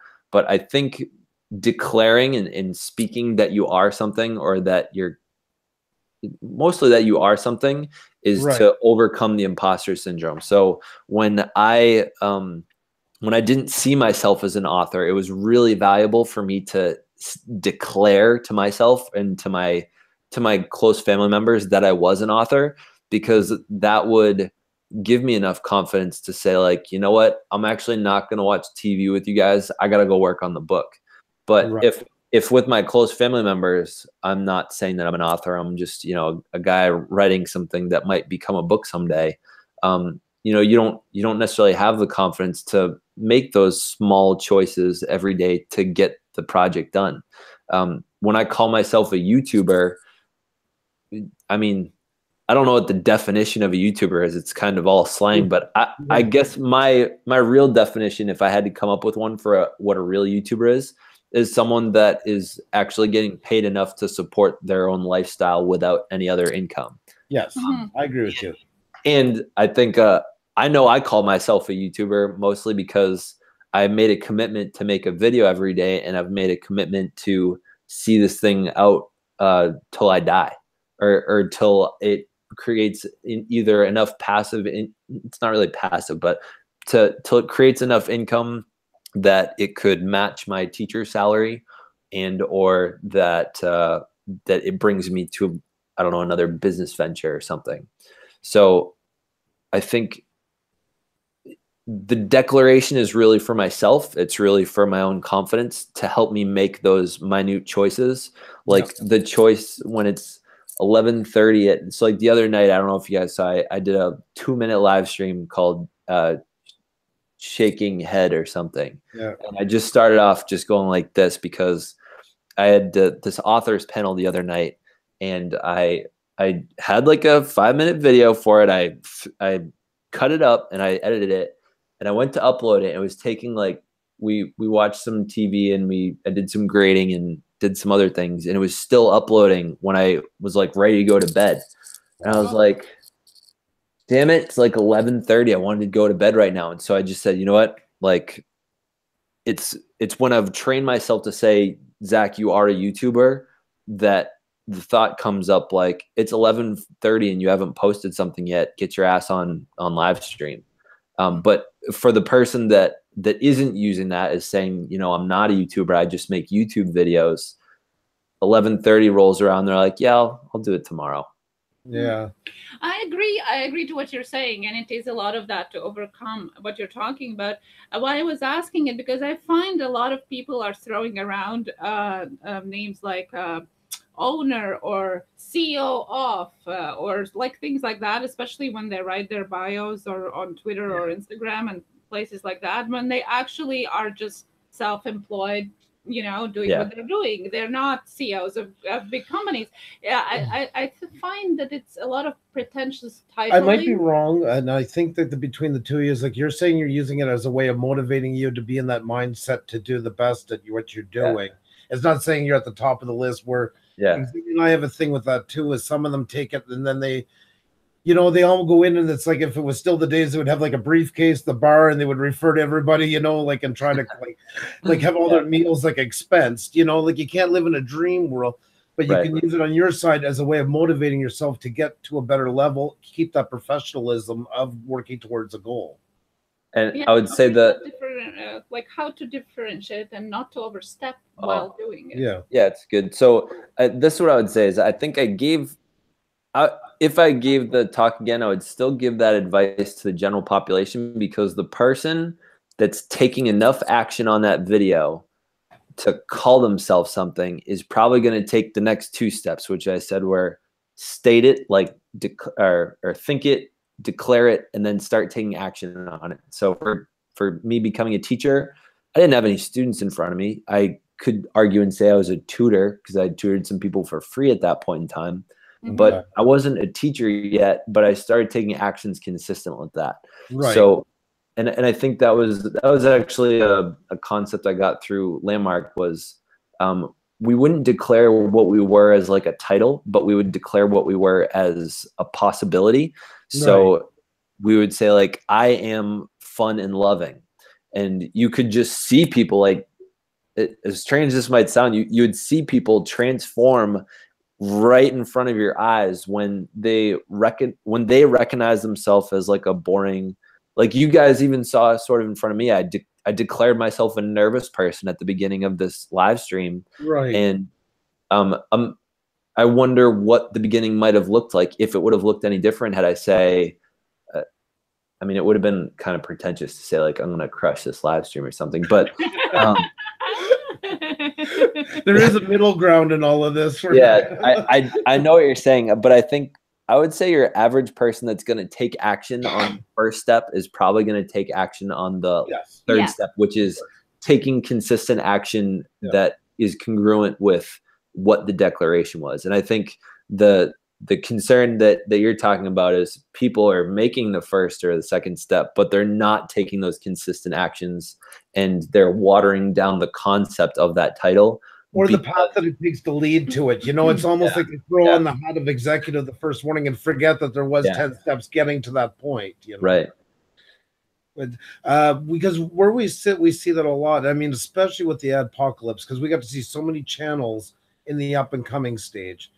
Yep. And I see some that just won't let go of, well, it's just up there, but yet they want to make money on it, yet they want to do everything, but they don't want to take steps. And not that I want to be a preacher to them, and I have a lot to learn. Right. It's just the attitude of it. And then I see the other side of them that have a couple hundred, and they're like ready to take down the world, but not like I'm going to get there and do it. It's like I'm already there and am doing it.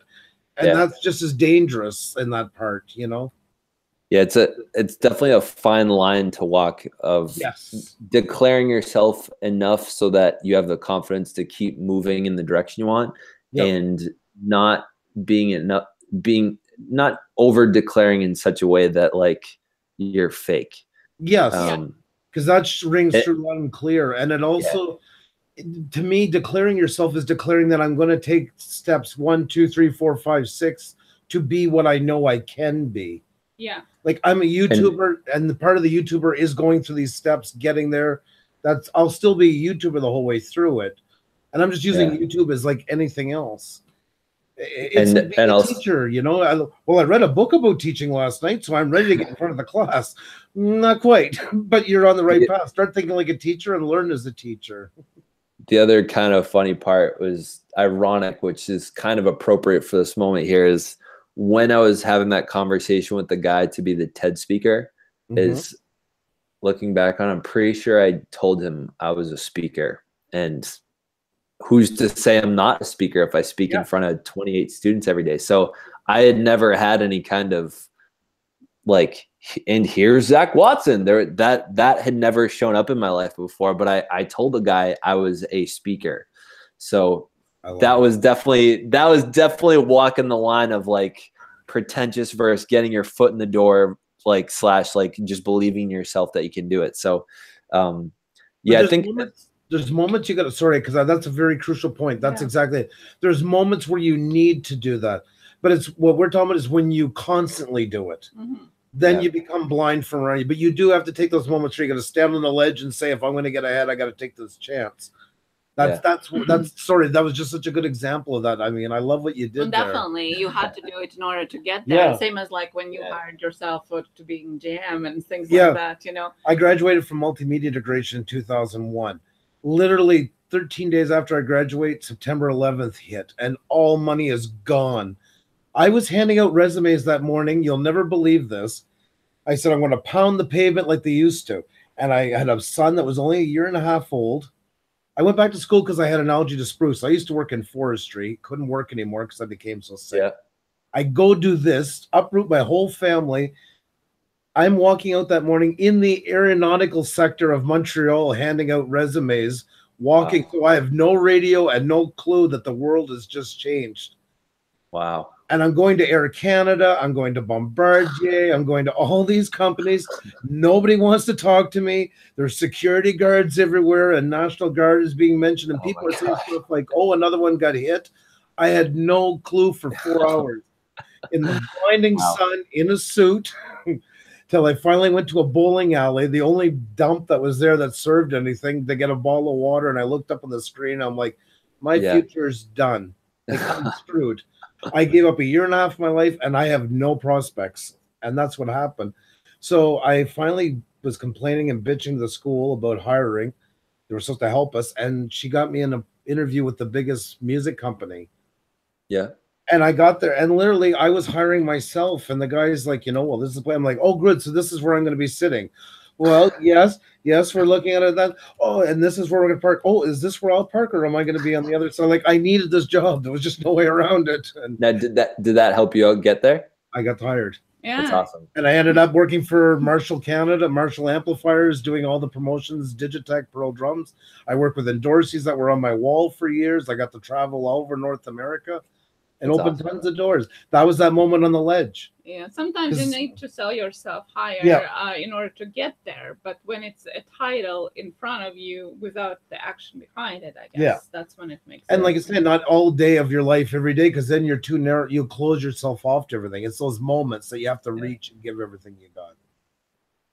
Yep. It's a challenge to stay humble sometimes. It is.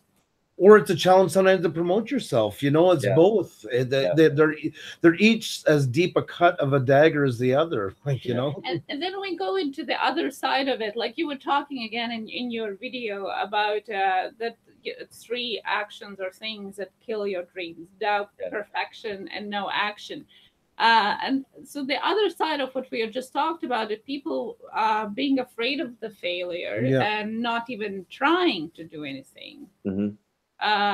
What has made people to be afraid of the failure? Why they're afraid to do things? It's a good question. I have a theory on that. I don't know if it's accurate. So in Canada, when you're in grade school, or actually I wonder if in every country, if you get, is it still pretty much you get an A, B, C, D, or F? Yeah, pretty much, or number-based. Number-based mostly, yeah. Now, do you fail a course and have to take it again? Is that like... Yeah, if you're below 60, yeah.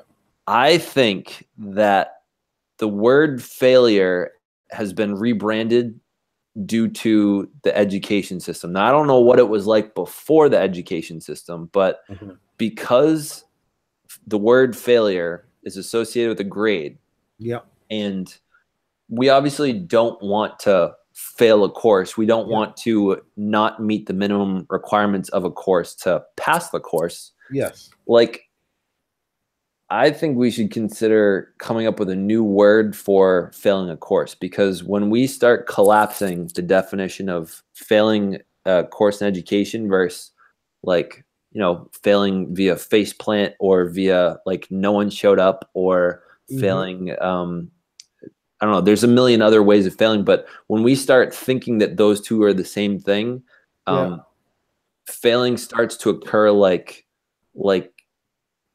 something we definitely don't want to go down. I don't have it in my book stack. Well, it takes it takes the life lesson out of it, and it just feels like an F stamped on it, or a 55. Yeah, game over. It's just it doesn't count.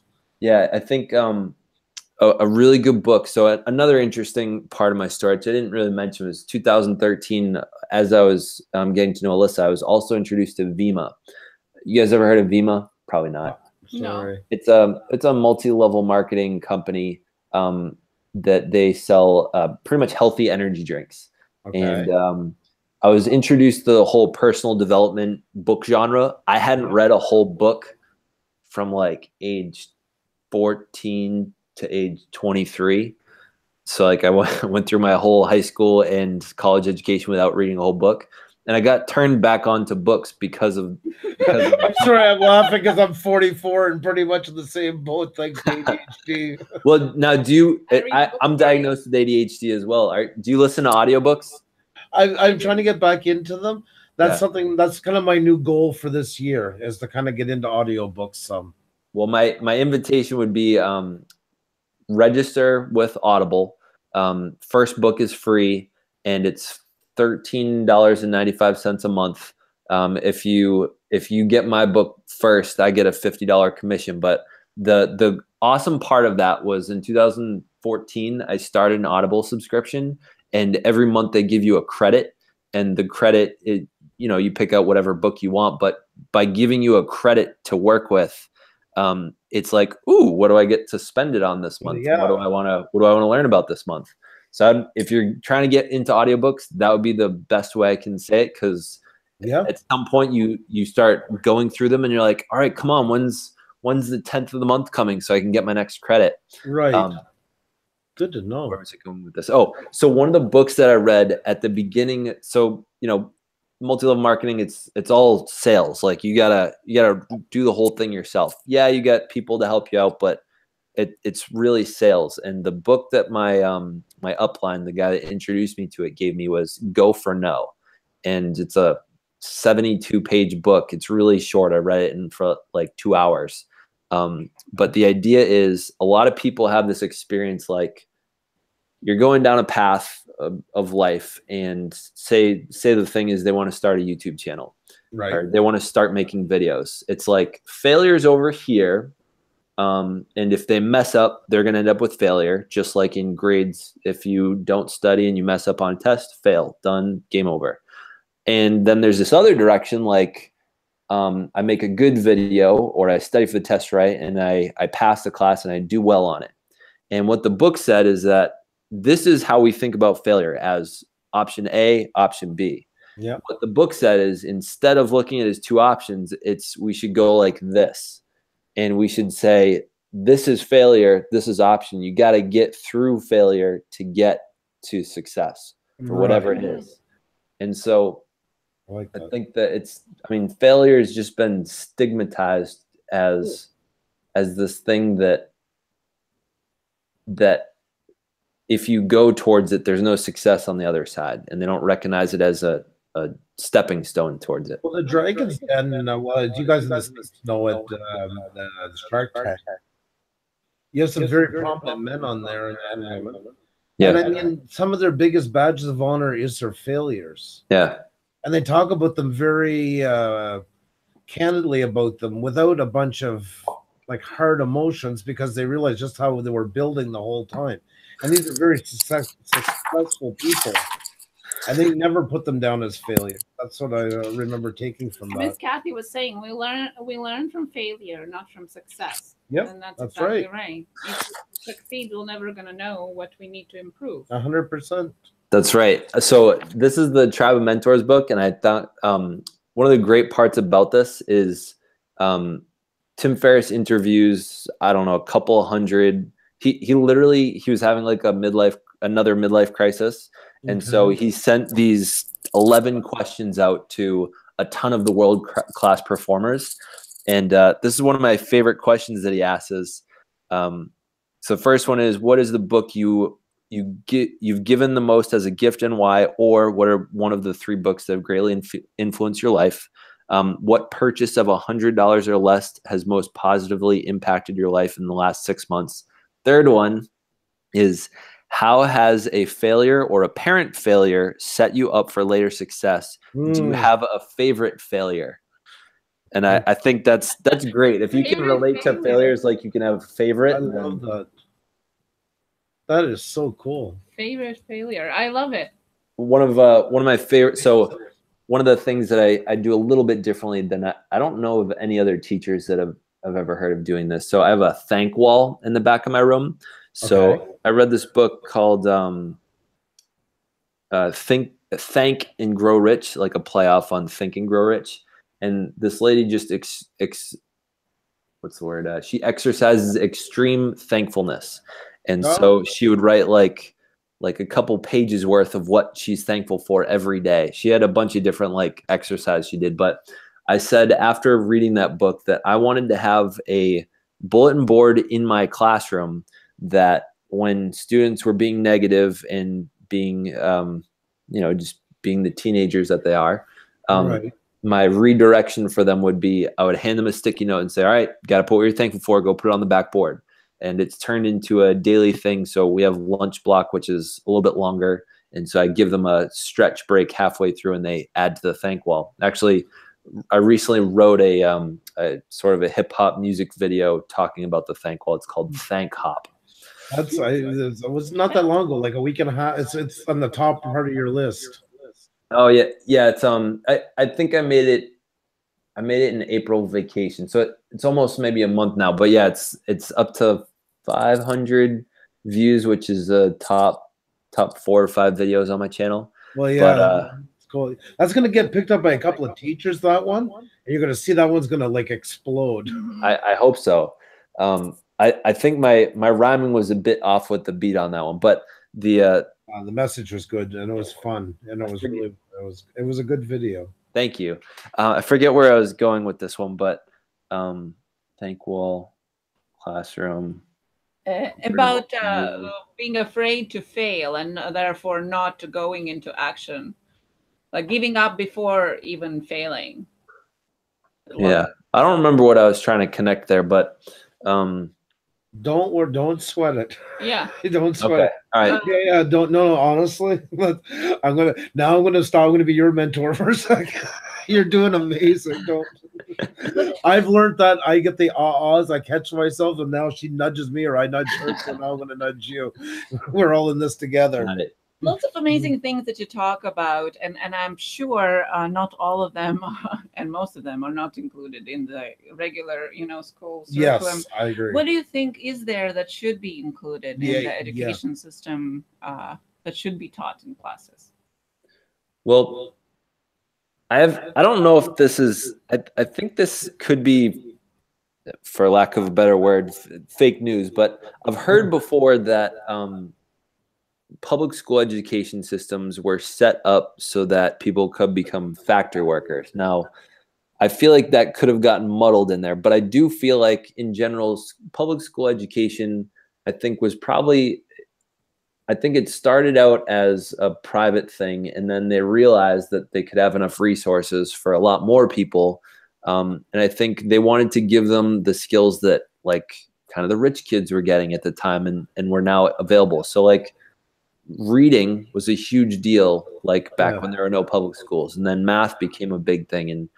And by now we don't all get to see the appreciation of all the things that we have in front of us. So like I teach geometry, and I'll be honest, I struggle a lot of days to really come up with something relevant for, like, have you guys ever actually used the Pythagorean theorem? Well, funny you should mention it. Just came up a while ago. But I think oftentimes students do ask that question. Like I remember asking the same question, like where will I ever need this? Because it takes so much intensive use of yourself to be able to even just get to be familiar with it, let alone think of where it will ever be applied. It feels like such a huge trade-off of your time for so few chances to use it later on in life. Yeah, I think so. What I've kind of boiled it, that the context I could say that sort of keeps me caring about it, because sometimes I have days where it's like, inscribed angles in a circle, it's I have fun with the equations. Like you put a math problem in front of me, I enjoy doing it, like just for the fun of it. But sometimes it's hard to convey that sort of fun, sort of problem solving, puzzle solving kind of attitude. But I've come to the main context is that it's all a bunch of opportunities. Like everything that you have in front of you in school, whether you like it or not, is an opportunity. You can choose to close the door or you can keep it open. And, you know, you might realize somewhere down the line, even if you don't like geometry, who knows, maybe you'll actually kind of enjoy calculus, or maybe you'll enjoy pre-calc, or you'll enjoy stats or something. So if we're giving ourselves the disciplines and the skills that keep windows open for the future, that's kind of what it's doing. But coming back to the question you had asked, which is what could be added more, I think a lot of the pretty much all the classes teach a lot of the same underlying skills that aren't talked about directly. So higher thinking skills, I think we're all teaching it. We're probably not talking about it on a daily basis. I think we're all teaching responsibility. Actually, teachers probably end up talking about that quite a bit. But I think some of the higher level social skills that we want to see is leadership. And at the same time, it's sort of like extracurricular. It's sort of like a subconscious curriculum. It's sort of like we weave that in as teachers, but if it doesn't happen, we're not held accountable for it. You know, we're held accountable for the math standards. So I think that leadership and personal development, if that were in schools, I think we'd have. This is probably a bold statement, and feel free for anyone to really disagree with me on this one. But I think that if we were teaching in leadership in schools, I think we would see a lot less depression out there. Reason being is because I think you'd see people just become better people. And when I say leadership, I mean like direct, like once a week or once a day classroom where you're literally doing exercises to push your comfort zone, similar to things like the landmark self-expression leadership program that I took with Alyssa. I really got to know myself on a new level that I didn't know is possible.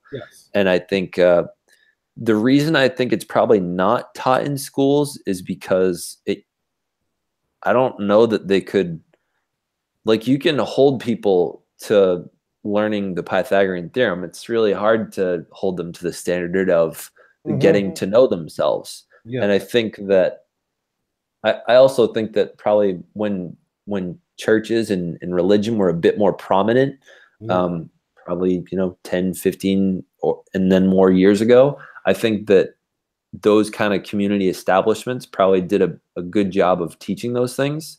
And I know I don't participate in church. I think they teach a lot of great things. I go every once in a while with my friend Robert, and I learned something cool there. But I think because or at least I actually don't know this for sure, but I'm assuming that attendance has generally dropped over the years in there.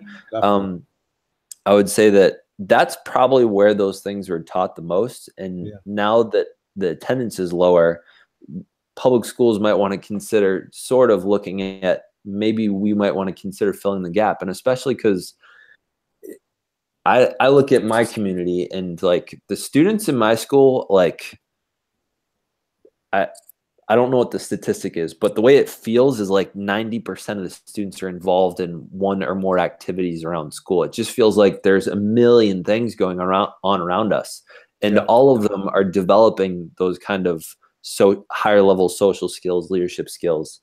And I went into, so speaking of faking it till you make it, I went into my interview with the current school I'm at. And I was still working with my previous school. So I wasn't like jobless and looking for a job. I had a job and I had an opportunity to look at a new one. And my professor that I keep in touch with, he said, Zach, you got to bring like whatever you want to do as a teacher, like bring this to your interview. Like you don't need a job. Just like tell them everything you want and like barter for the top. And so I said, I think I'm going to bring my syllabus with me for the class that I've always wanted to teach. And he said, sure, go for it. So I brought it with me, and they literally asked me, if you were to teach a class, like besides math, what would it be? And I was like, I literally said in my interview, you guys got to be kidding me. I literally brought my syllabus for it. So, that's amazing. I wish I could remember.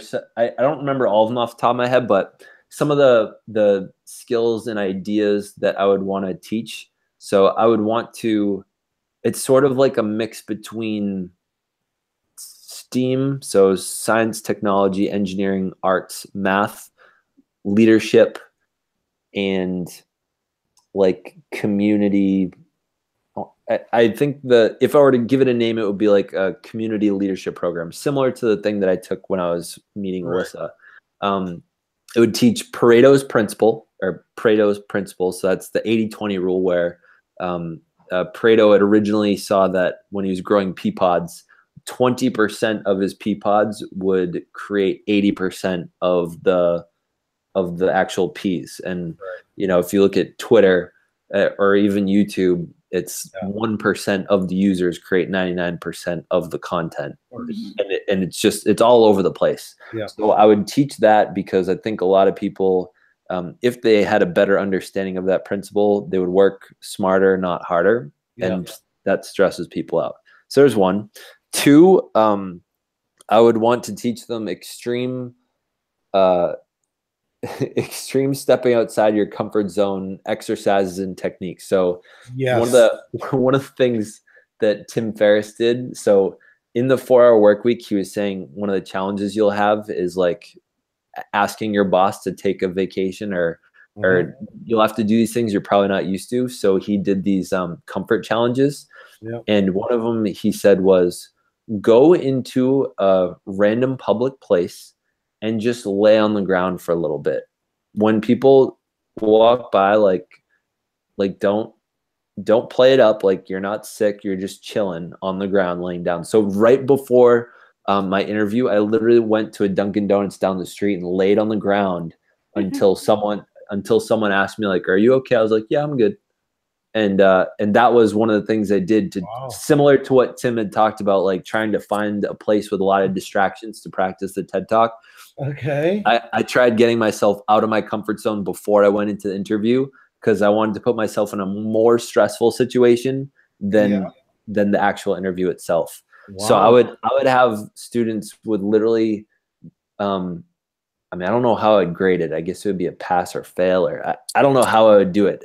I wouldn't want to grade it at all, but I would have them do things like that, like go with a teammate, and you got 50 minutes, go to a local business, lay down on the ground and videotape it or something. Like I would literally have people doing that. I've also thought about, so those are two of them. Yeah, this natural journey was talking about the book while and a math from the couple that is part of it. Oh, nice. Also did the comfort challenge as well. Yeah, I think I made a video about it somewhere like in August last year. It was I think I titled it "Nervous for an Interview?" ? Like this is how I dealt with it, and it's a picture of me side by side, one with like my head like this and one me smiling.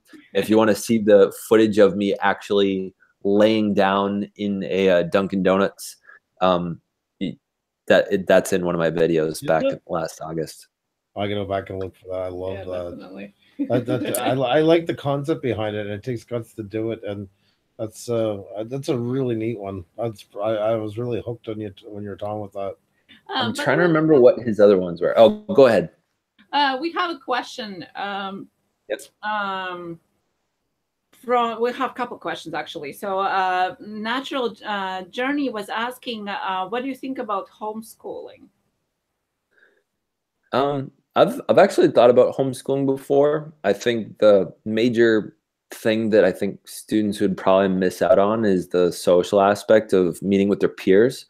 But then again, one of the other catch-22s of it is I think that after you're outside of academic situations, you find yourself interacting with all age groups.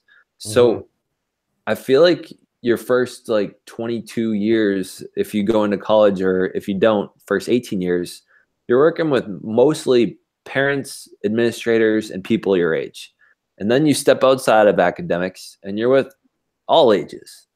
And I wonder, I don't have an answer, but I wonder if by having us spend the first 22 or 18 years of our life with mostly just our age group, is that setting us up to be socially less capable with interacting with people of different age groups? Mm-hmm. That's a great question. It is. So that's one thought about that. I think the other one is, it depends how confident you are in your own growth mindset. I know that if I watch a solid YouTube video, I feel like I can do anything. Like the other day, we were trying to renovate something upstairs, and I was like, it can't be. I mean, I was an engineer. I could probably figure out how to wire something electrician wise. Meanwhile, an electrician has to go through like years of training. And I watched a video and I was like, I can do this. I'm going to go buy some wire at Home Depot. Now, I didn't end up doing it because my wife talked me out of it. But I think if you have enough confidence that you can teach something, I would say go for it. At the same time, I know that I'm not a great reader. I'm a fairly slow reader. I think that I would probably not want my someday kids to be homeschooled by me in reading.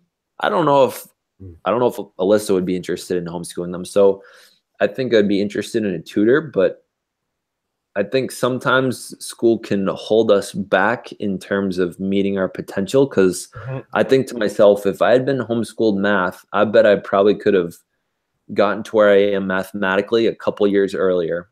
Yeah. But then again, I was a really slow reader. So like our state exam is the MCAS exam. I got 99 percentile in math, but I got needs improvement in English. So that was like, I don't know, like below 60 or 50% of like the rest of my peers. Right. So that's a tough one. I think it also depends on your comfort zone if you're willing to go against the grain. I would bet homeschooling is, and the decision behind that, I'll bet that has more to do with your comfort level of going against the norm than it does on actual educating your kid. I don't know if this plays in your theory, but I grew up in a small town, and though I wasn't homeschooled in like a one-school shack or anything. Yeah. One of those places where we had a school that went from grade 1 to grade 8, and pretty much all the English kids went there, and the French kids went to one down the road. Yeah.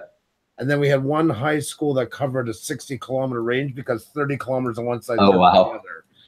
So you're with everybody up until grade 11. Then I call it the shotgun effect, where poof, and everybody goes everywhere. Oh, wow. But when I got to Montreal, I was very surprised at how I found my peers of my own age were very locked. I found a lot in their own age group and had very hard times relating to anybody younger or older than them. Where I grew up, there wasn't as many people. I mean, still, we all got together. There'd be like, say, 100 people sometimes at a bonfire or like a big group. Yeah. There was an age difference that could easily run 10 years in that group. And we dealt more with older people. There was just more, it seemed like, accessibility into older and younger groups. They could mingle more. Yeah. And when I got to Montreal, I found that became very constrained. It was kind of like you gave like a year or two on each side. Not always. I mean, of course, somebody goes out with somebody 2-3 years younger. But the general amount, I found they had a real awkward time dealing with anybody younger or older than them. Interesting. And I'm not saying that's like that. I just, when you were talking about that, it brought that thought back to me, and I had it in the past. And that's where you were saying about, with the school, and that sometimes maybe the restrictions are so tight sometimes, and then it becomes more of a cultural thing. Yeah. Brought into it because everybody's constant. Nobody wants to be different, so everybody wants to feel in that same group. Yeah, definitely. From being able to branch out with other people, because a lot of employers, including myself, have said the same thing back when I had a business. There's a lot of misconceptions on how people deal with people older than them, and people in power is a real big issue. And it's not like, I'm only 44. I'm not some 78-year-old guy whittling a stick and complaining about those young kids. It's just their work attitude. And even when I worked for the music company, like I had a boss who started with nothing and built one of the biggest music companies in the world. And this guy's worth millions. And I've had him on a trade show with me at 2 o'clock in the morning, grabbing, you know, martial amps to help me loading them in trucks to get them out because they had to be done.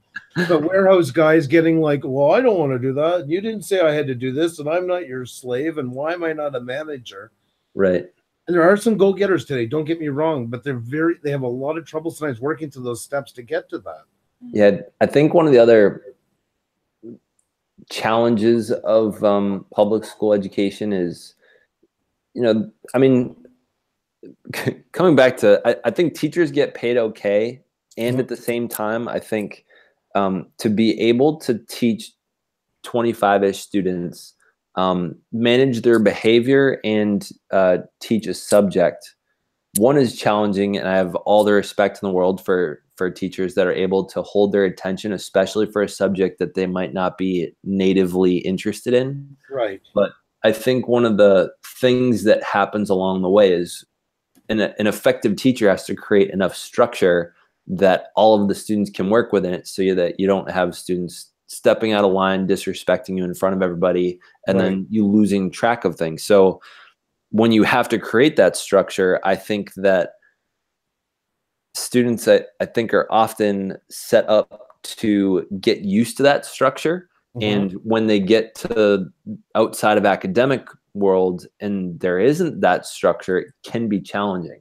Yeah. So I would say myself, and this might seem like a strange small anecdote, but the moment that I realized public school had taught me a little bit to be more of a follower, like waiting for directions, was, it's so strange. I don't know why this made so much sense in the moment, but 2014, I went to visit my friend in New York, and I visited her and her parents, and they had made dinner, and I grabbed a dinner plate. We're heading over to the table in another room. I was the first one to get there, and my friend coming in behind me wasn't looking. She almost bumped into me and almost dropped the plate on my back, and she's like, "Zach, what are you doing? Like, why are you standing there?" And then we just paused. And she looked up at me and she's like, "Are you waiting for someone to tell you where to sit?" And I was like, "Yeah, I think I am." And it seems like sort of a stupid moment, but I think there was like a moment where, if I were to put words to it, it was like I saw a structure, or I saw like a social norm, and I said, "I don't know how this norm works, so I'm going to wait for someone to tell me how to deal with this norm." So the norm just being the dinner table, and I'm sure people had their assigned seats. And I don't know this, but I wonder if going through public school and being in classes with 20-something students and having teachers that need to create structure to teach well, I wonder if that led me to having that sort of mindset. But I think ever since that moment, I've had at least one more voice in the back of my head that can ask myself, are you waiting for someone to tell you what to do? I love that. And I don't know if everyone comes out of public school with that subconscious voice. I love that. I love what you just said. I love it. Yeah. That is definitely, when I start cutting out the sound clips, like that's one that's for, like, that's a keeper right there. Because it's true. Waiting for somebody to. And I feel bad for teachers too, because parents became so, I love the term, like, not even helicopter parents anymore, but lawnmower parents, where they actually clear the grass in front so nothing touches the child. It goes right back again to what we were talking about, like failures and stuff. They cannot grasp with it. I've worked so hard with my kids. I'm not a perfect parent, but there's something from day one with all three kids is I want them to taste failure. And that sounds so awful. No, I totally agree with it. You guys know, so I'm not the biggest fan of the company, but I am pretty inspired by the CEO. So the company Spanx, it creates, I think, women's underwear. Sarah Blakely, I think, is her name. She said that when she was growing up as a kid, this was a Success Magazine interview with Darren Hardy. She said that every day when she would come home, her dad would ask, "What'd you fail at today?" And every day he would ask her that. And she said, that is what gave me the supreme confidence to try the audacity to start my own company like this. So, because it takes away some of the stigma of it. It's like, look at how people fear death. Why? Because we can't talk about it, because we don't want to upset anybody. So Yeah. of course there's these major fears around it because it's never confronted. I love talking about death. I love that. I love that. I love it. I'm not laughing at you. I love the way you just said it. That's so great. I mean, if you've, I haven't listened to the whole thing because I got a little bored with it, but 7 Habits for Highly Effective People, right? One of the top ones, I forget, it's 1 or 2, I think, is have thinking with the end in mind. Yep. And if you're not thinking a little bit about death, there's a good chance you're doing things that you might look back on your deathbed and be a little disappointed by. I know that one of the advantages I have of being a math teacher or math enthusiast / engineer is I get excited when I realize I can calculate something. Back in 2015, before I was about to work on my book again, because I'd started in 2014, got excited, and then took like a year. I just got disempowered about it. So I had a mental block. But I realized at one point I was really, what was the game I was playing? Oh, Madden. So like I'm pretty good at the video game Madden football. Okay. And one day that and like Candy Crush, it's like the bane of my existence. Like it hooks me in sometimes.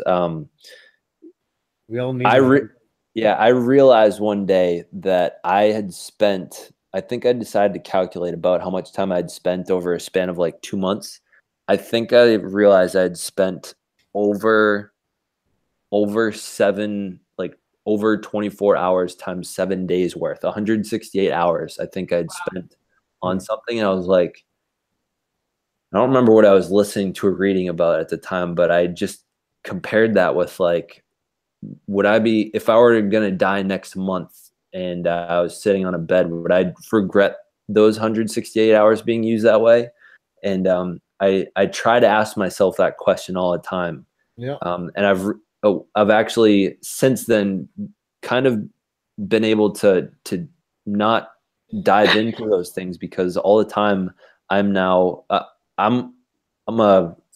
you can have positive trolls on YouTube, right? I'm a troll on YouTube, but like positively, like I'm all over the comments on all kinds of places, challenging people that are talking about things that they're doing, as well as inspiring and trying to encourage people that are working on things.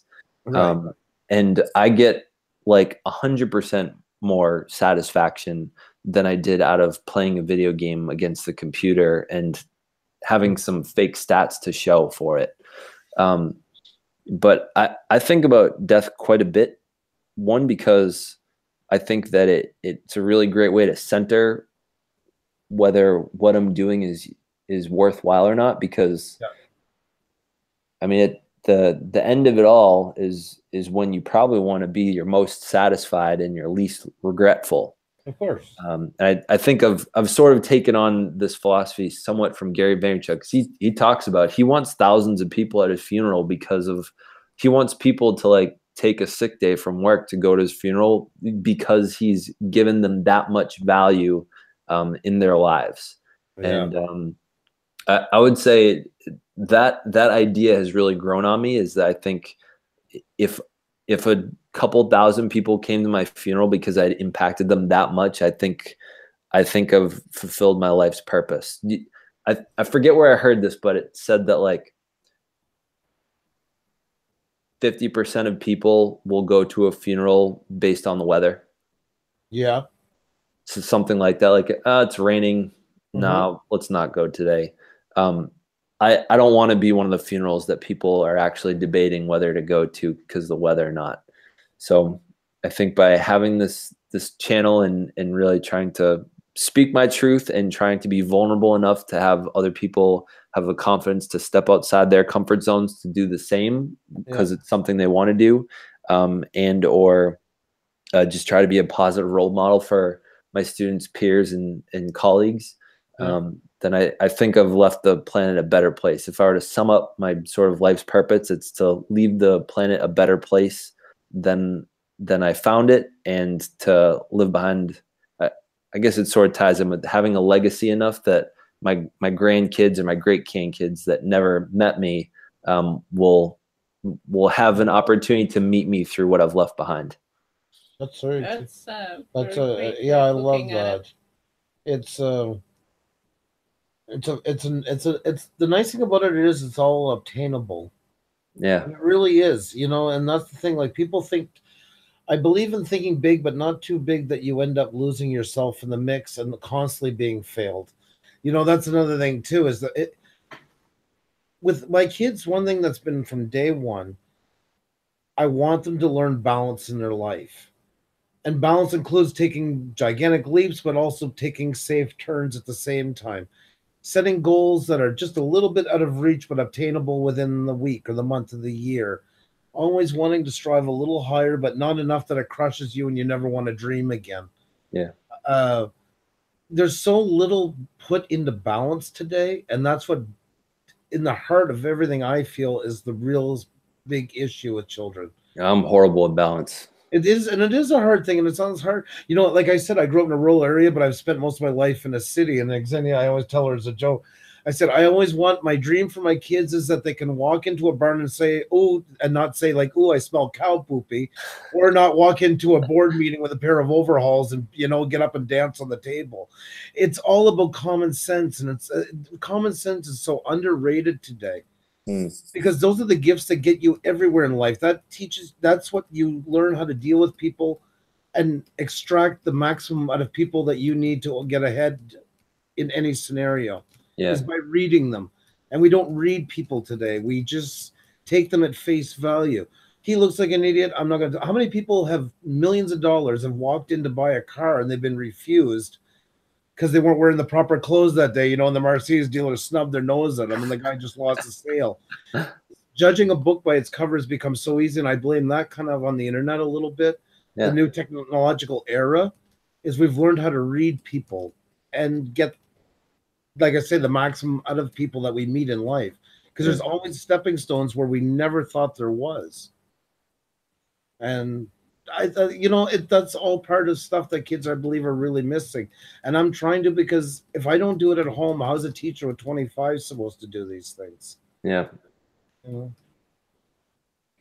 know? Sorry if I digressed a little bit. No, that was fine. I was kind of nervous. I was one of the things I realized when you were talking about balance. So every once in a while in my videos, I'll bring props on the side in case they come up in conversation. I thought this would be an appropriate one.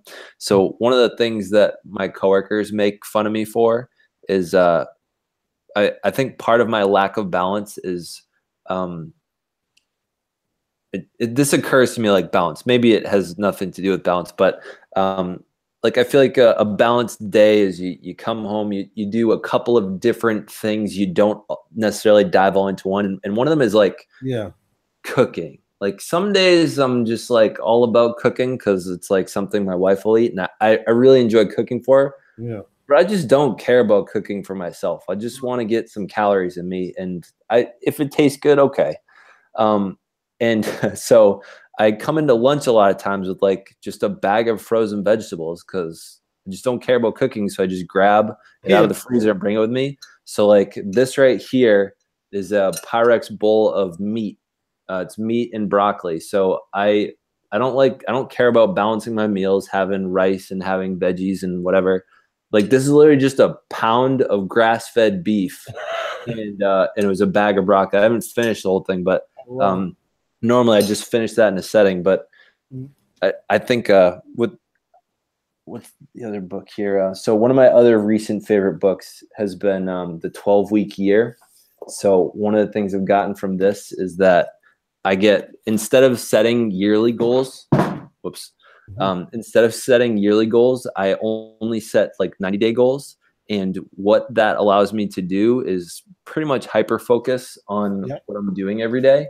Because I realized I set too many goals for myself and then I get none of them done.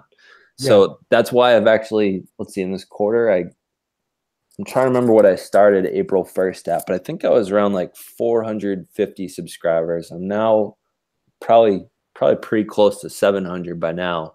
And the previous quarter, I wasn't moving quite like that because I had like 8 different things I was working on. This quarter, I said I was working on 3, but I've only been working on mostly 2. and my job too. But like when I think of goals, I think of things that there aren't already structures set up for. So like, yes, I work on lesson planning an hour or two a day, along with my prep periods and stuff in school. And then I work on YouTube, and then I work on the house. Right. And my relationship with my wife goes ahead of that. I don't think of that as a goal necessary, but of course. But I've been super hyper focused and have just not cared about balance at all. That like my health has not been the greatest in the past couple months, because I've just been interested in making this YouTube channel be the best it can be and move the quickest it can, especially because in February I got pumped because I got to the 4,000 hours of watch time through a viral video. Right. And so now I just need to get to 1,000 subscribers before I can monetize things. Oh, that's amazing. Excellent. But yeah, balance, not my thing. See, we didn't have much watch time up, and now it's been building good. Yeah. In February 2nd, I think it was, we had 42 subscribers. Yeah. Wow. You guys, so what's been like you guys are just moving a hell of a lot quicker than I am. What would you say has been one of the main tactics that's really been working for you? Honestly, the live streaming? Interaction. And I do a lot of that. And I'll go on to a page. I found what really worked for me better than group and all this. I've done group. They've helped some. Yep. At the cores, and like the people I see even here tonight, a lot of them came from a channel that I found that I really liked. Once I seen they have like a good subscriber base, and I would go back for like maybe 2 months back in their videos before the whole ad apocalypse. Yep. And look for all the familiar names and see, okay, yeah, they've been really watching these guys. You know, it's not just a fly by night. Yep. Then I'll go down their list and start finding channels that I liked into it. And then I go see them. And I have a written message that I post. Yep. And it says, seeing your post in the name. Yep. And then I'll talk about what their video, it's not just generic. I love what you do. Yeah, I'm an aquarium. I'm always want to get into aquariums, 2-3 sentences. Then I introduce what we do, because Puša Studios is a bit tricky, because sometimes people would think, oh, it's from some other, country. And then they start thinking it was scam. So that's why we're a couple from Montreal. We do video, cinematic shorts, blah, blah, blah, blah, rurals, urban settings and that. And it's about a paragraph about that big when I'm done. Yeah. And I found that's really paid off. And then as soon as somebody come to watch one of my videos, right away I go watch another one of theirs right again to start building some sort of connection with them, and then go back and comment on theirs. And always using the terms like, I'm so glad we connected. I hope we can continue to be connected and stuff like that.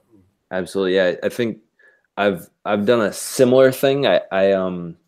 I've been realizing that I think I mentioned this earlier, just like finding a tribe of people, and I've been slowly growing that. And I've been realizing that now that I have this Google Hangout on air thing, I'm so excited to use it all the time now. Like, ideally, I would love to start just emailing people and saying, hey, who's available to talk at 8 o'clock tonight to collaborate and have a chat? Yeah. And like, I want to talk about whatever you want, but maybe one of these 2 topics or something. So I'm thinking the next evolution is going to be increasing the amount of collaborations I do with people. So this is like this is the first live collaboration I've done on someone else's channel, but this is also the longest I've ever collaborated with someone else. So you guys are my first in terms of that. Thank you. Oh, we're so proud. I hope you're having a good time with it. Yeah, this is I'm trying to decide if I need to finish more things before I go to bed tonight, but I'm having too much fun. Well, we'll let you go soon. I wanted to ask you, you were talking. Xenia does this when she gets smart. Face yourself. Breathe. Zen. One question. Okay. Don't mind us. It's just a night at the office. So you were talking earlier, and I wasn't interrupting you when we were talking about it, so it's been a long time coming. You were talking earlier. Don't mind us, we're weird. Perfect. I tell everybody to stay weird. That's right. Yes, by the way, Kathy, she had to leave. She told me to tell you that you are awesome. and amazing, and to stay weird. And then she come back for the replay tomorrow. Yeah, she's come back for the replay. So my question was, since you guys were talking a while ago about death, Okay, what's your question?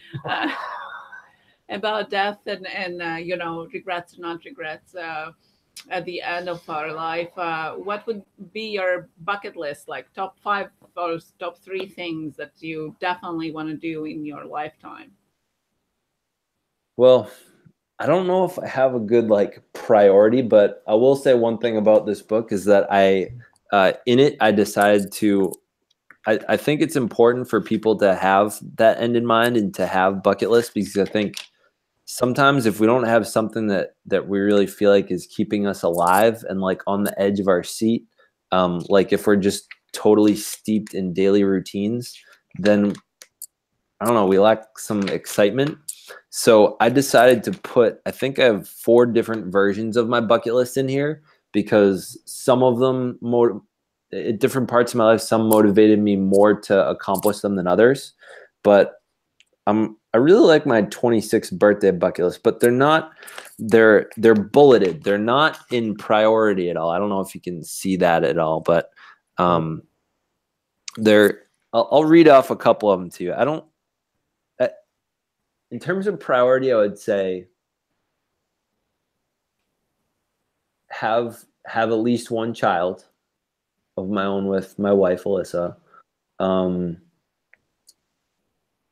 Currently, and you know, this could change. I would say currently it would be to develop enough income through YouTube or through real estate, such that I can be a stay-at-home dad and just make YouTubes for fun with my kids, pretty much for a living.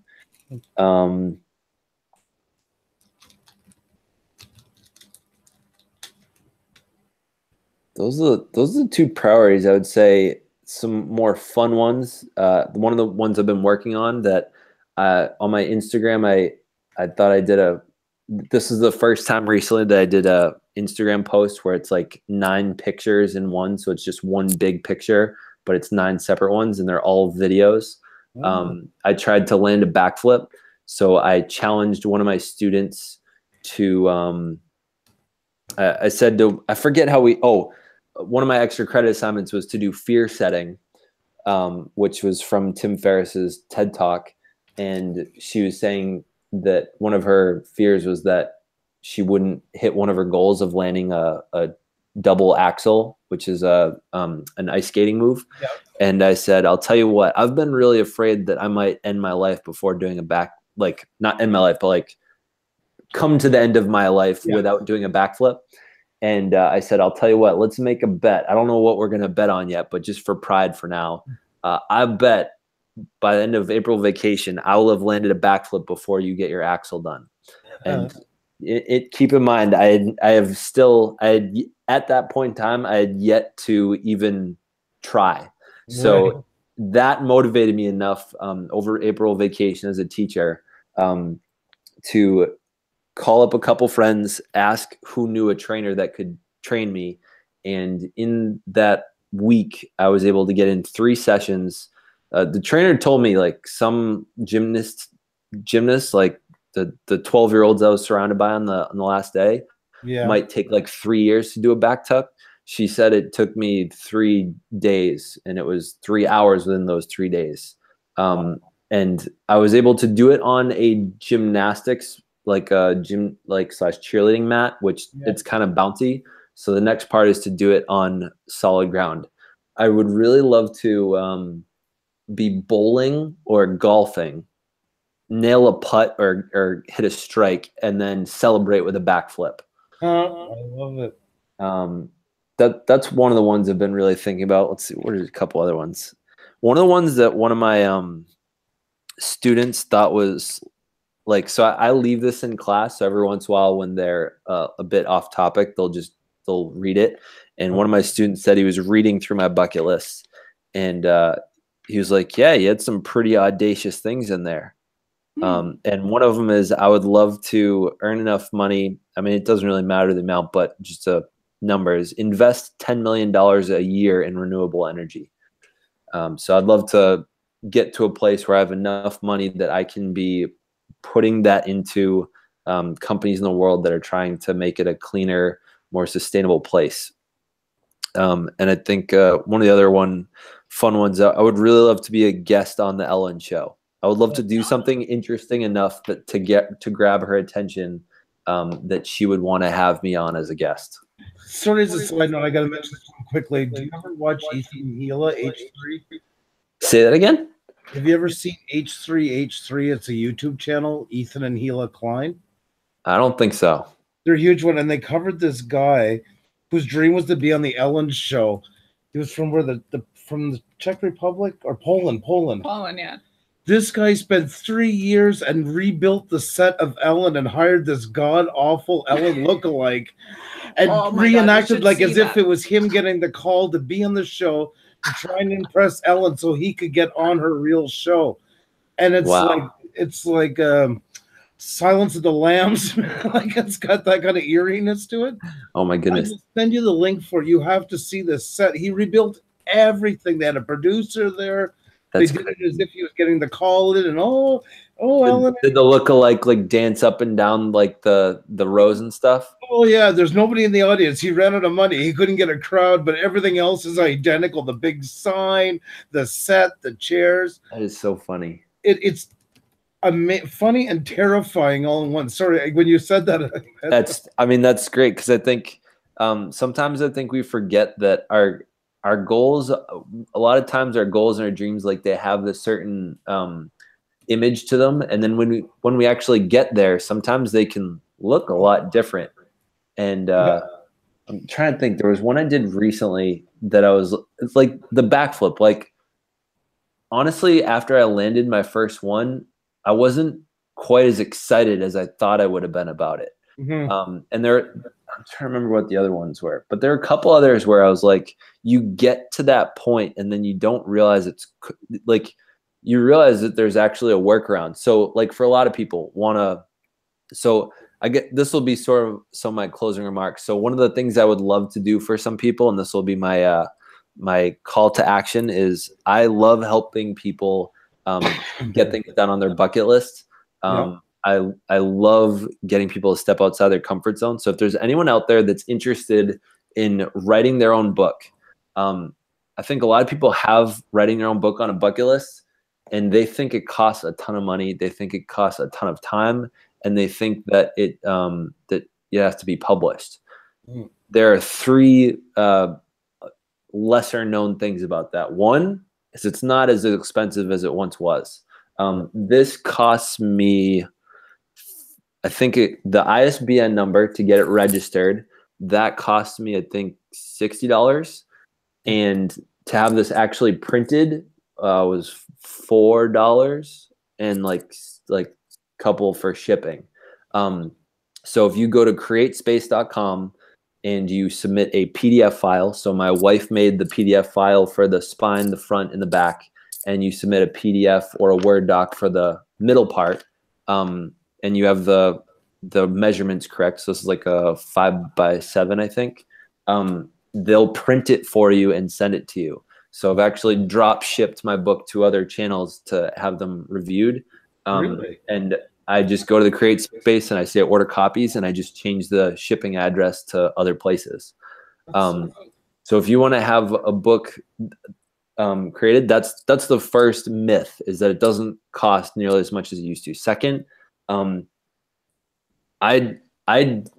dedication, and I'll read it to you real quick. This book is for all the people that have said they want to or are going to write a book and have not done it yet, or that have said writing a book is in their life's dream. I hope this inspires you. This is a testament to the ease with which you can create and complete your project with velocity. I would estimate this book took under 250 hours. What are you doing for 250 hours this year that might fulfill you less than writing a book? Also think 10 hours per week for half a year, or 5 hours a week for a whole year. So great. That's amazing. I love that. Now, this was the other strange part about this book is when I first published it, and it's possible they're still in here, there were actually errors in this book. I said, I would rather finish it and have it exist and have it inspire people and have it not be perfect than to come out with it a decade later or have it still be sitting on my USB drive while I'm in my grave. I would rather have it out there and not be perfect than have a perfect one sitting somewhere that's not public. So I would say in terms of faking it till you make it, I would say it took some overconfidence. My mom still is not confident in giving it to her friends or inviting people to buy it because there's could be still errors in it. I didn't have a professional editor. I literally I called up a bunch of my friends that I knew. Actually, no, I went on Facebook and said, hey, I have finished 300 pages and I am looking for some volunteer editors, my friends that graduated college or high school. If you would edit a section of 10 pages, and I split it up between like 30 people, and they just look for grammatical and spelling errors. So you don't have to have a professional editor. It's probably not going to come out perfect, but the question is your life dream to publish a book, or is your life dream to have a book published, which means someone else has decided whether your dream is worth carrying it out onto a spine, or is it more important that it gets done? Because I would argue that most people want to have it like published by someone else, which just means you have to convince one person that it's a good enough idea. And I said, I'm not interested in trying to convince one person. I'm just going to make it, send it to a bunch of people for free, and talk about it on YouTube. And if people like it, they like it. And it's something that I'm proud of and I can keep in my classroom and students can read it all they want. I love it. Yeah, that's really great. I love it. And it also coincides with what you were talking about, perfection getting into the way of people doing things. You're so right by it. So many kids, and not only kids, are going to get inspired by what you wrote, what you were talking about today. I can see, and you're going to go back to the chat probably after and see how many people were inspired by what you were talking about. You know, it's amazing. It doesn't have to be perfect. That's part of showing. She's telling me because I'm a perfectionist and I drive myself crazy and I scrap more projects. So is Alyssa. That's why I can't draw. I can work in Photoshop. That was my godsend because everything there will be completely symmetrical. Yep. The idea of something being a little off just terrifies me. I can't just let loose. I wish I could. I am so envious. We have that guy at Doodles by Doug, and I like so fascinated by his work because I can't do it. I can do it. That's an excuse. But I can't get over that barrier at this moment of just letting loose and accepting. I mean, you could. It's just up to you how it's okay to not want to draw that bad. Yeah. Don't say that you can't. Just be okay with the idea that you're going to allow that to get in your way. That's why I corrected myself right after camp. I did. I agree right away. That's a crutch word. I agree with that. It's a blocking word, and I'm 100% with you. That's my blogging. So here's the third piece of it. So similar to the title of my TED Talk was I think getting out of your own way. Yeah. And I really believe that most authors out there that just haven't written something yet or that have a lot of ideas in their head, they're probably just in their own way because they think that it won't be received well. No one's going to buy it. But I don't think that people will appreciate before it's done the pride that they'll have just that they finished it. So one of the things that I had the opportunity of was my friend Christy was my coach, and every week she had never written a book before. She had talked with a friend that helped self-publish the book, but she didn't really know anything about the publishing aspect or the writing aspect. She was my coach, and all she did was listen. That was pretty much her only job. And I said, hey, would you be willing to help me out with me knocking this off my bucket list? All I want to do is call you every Thursday morning at 7:45 till either 8:30 or 8:45. And I'm just going to complain to you about all the thoughts in my head that are stopping me. And that's all I want you to do. And so every Thursday for pretty much the whole summer of 2016, I called her every Thursday morning and she said, all right, what's there for you? And then I would just word vomit on her. And she would be like, all right, I got it. Are you inspired to write now? no, I got some more, and I would get more out, and then she'd go, all right, inspired to work now? Yeah, I think I could write now. And what would happen is the challenge of writing a personal development book is you can't write if you're not exemplifying the thing that you're trying to teach. So like one of them, like getting rid of your buts and replacing them with ands. If you keep saying but this, but that, then you can't write that chapter, because like there's too much internal to fight there for you to put words on the page to do with the topic. So that's one challenge with the personal development. I don't know what it's like writing a fiction book, but I am offering my services for free to be someone's coach and to help them out. And I have one success story. I have a second on the way. So I'm helping my dad write his book, but he's a writing coach. So he has a level of perfectionism on a whole nother level. So it's been really challenging working with him, because I actually refused to work on that book with him because he loves rearranging words and I hate it. So that's been a challenge with him, and that's not a success story yet, but he started. He's gotten off track sometimes, and we're still working together. But this one right here, this is my friend Gabrielle Landry. She was one of the other speakers at the TED conference. And she approached me after and she said, hey, like I've thought about writing my own book. And I said, well, first thing you got to do is get a coach. And I said, either hire for free a friend that will listen to complain for an hour a week, or I'll do it. And she said, I don't know if my friends will listen to me quite that way. Will you do it? I said, sure. And she didn't complain at all. She was really easy to coach. I just showed up on the calls and she was like, yep, I did X, Y, and Z. And next week I'm going to do X, Y, and Z. I'd say, great. You need anything from me? Nope. Okay. See you next week. And then she would come back and say, well, I did the thing that I said I would do, and now I'm going to do this. And it's really just someone to hold you accountable, because sometimes public accountability is, I know if I say something on YouTube, even if people don't hold me accountable and say, hey, you didn't do this, I at least know there's a possibility someone could do that. So just having someone to help committedly hold you accountable and not be afraid to yell at you when they need to, or not be afraid to say, hey, you said you were going to do X, Y, and Z. What happened? And that's where the complaining gets out, and and the coach just listens. So I would love to have more people. I would love to have a stack of 5 books in my hand. And you know what? I'm going to add this to my bucket list, is help 10 people write their book that they didn't think they would ever knock off their bucket list. There, you heard it here, folks. I love it. It's amazing. I love that, because it's such a selfless act as well at the same time. It's so much fun, because seeing someone in, like, I was talking to my mom the other day about how we love going to graduations, even if we don't know anybody graduating.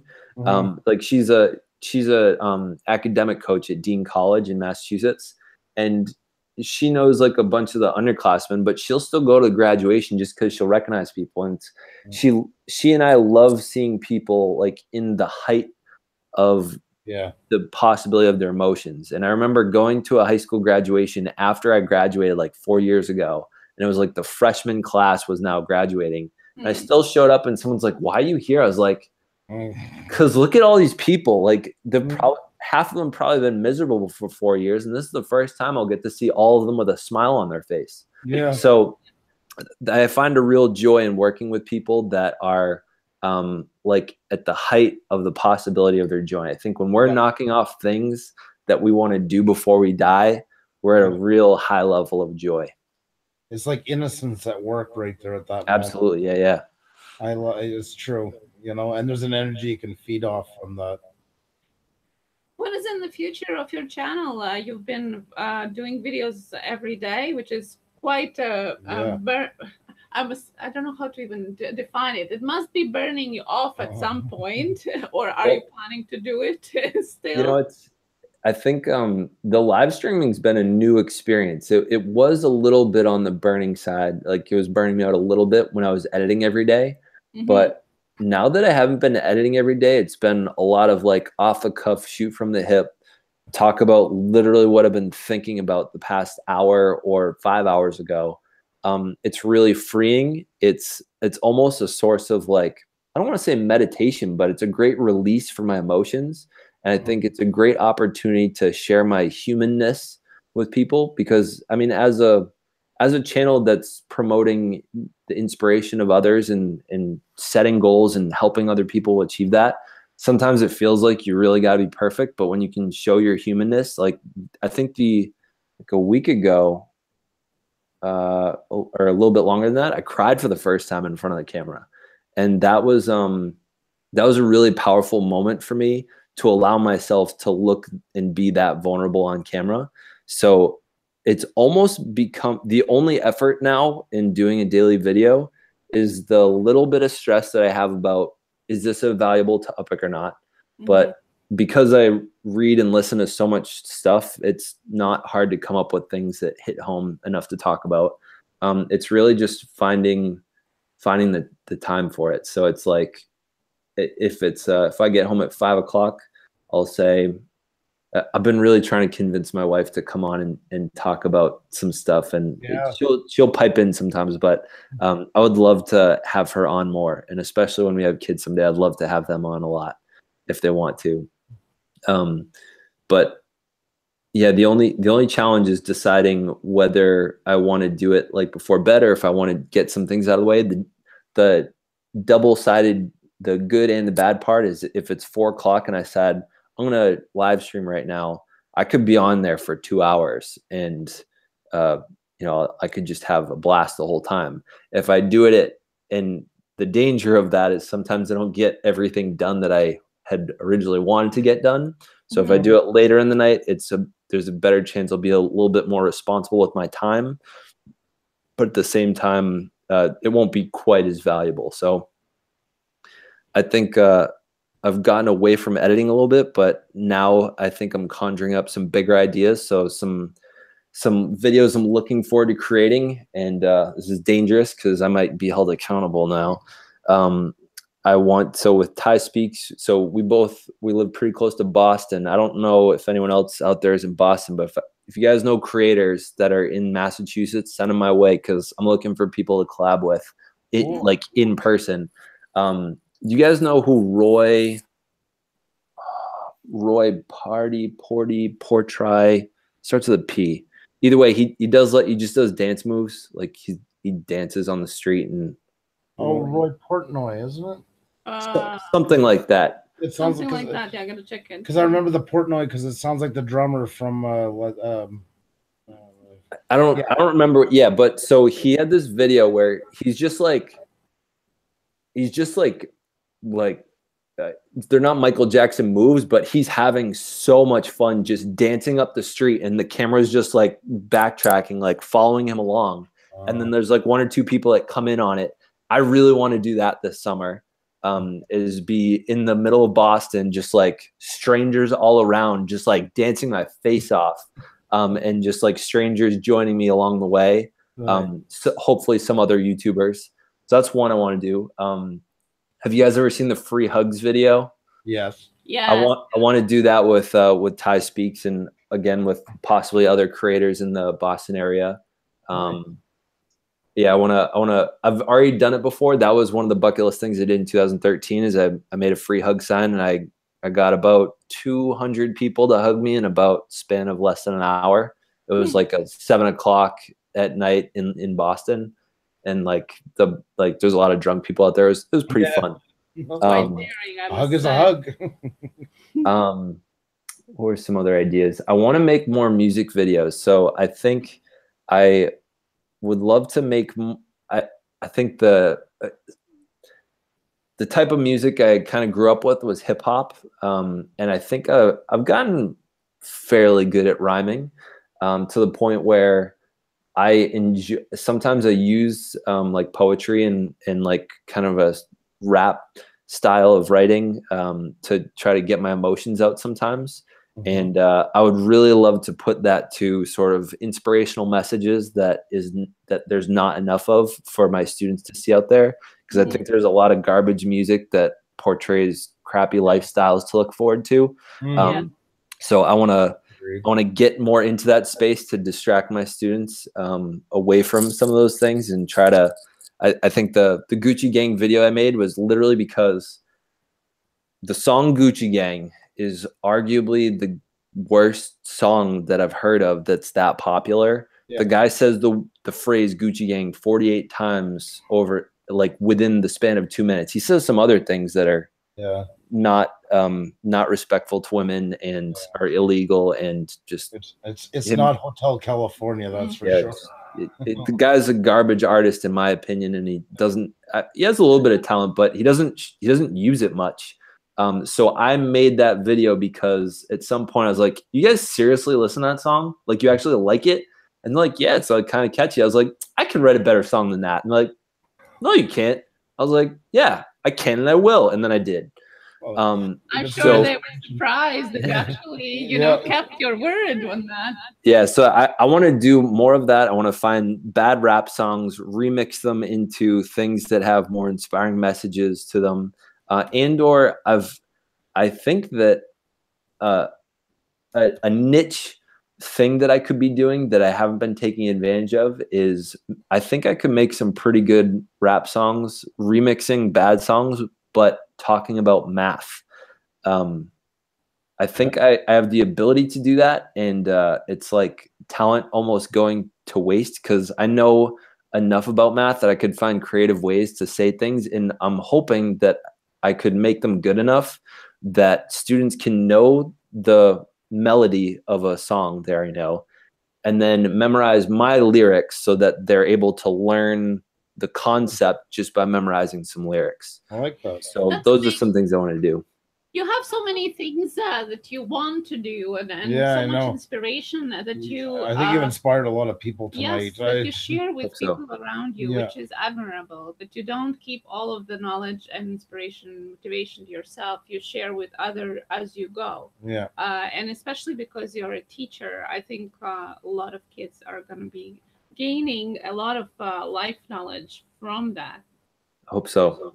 Yeah, I really definitely see that. And as a teacher, you know, teachers has responsibility in a way of that you're standing up to the cause where some aren't going as full, and not that they all have to go as full as you do, full throttle as you do, but it's admirable that you are taking that extra step. I think you'll make a change in people's lives. Yeah, I wish our kids would have teachers like you, more teachers like you. I think a lot of people were thinking that tonight, you know. Exactly.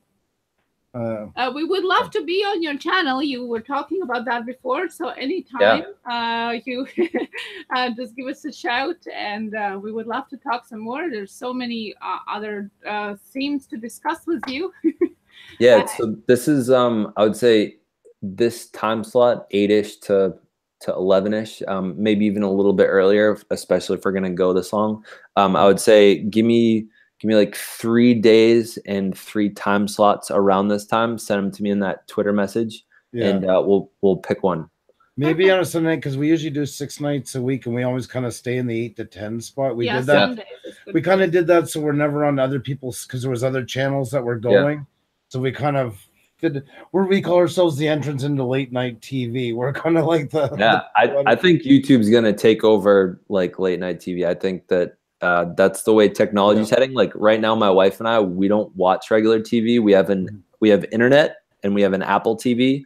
And the 3 apps we go to are Netflix, YouTube, and like ABC News sometimes, but mostly YouTube first. The latest statistics out is there's 60% of the population under 45 does not have traditional television anymore.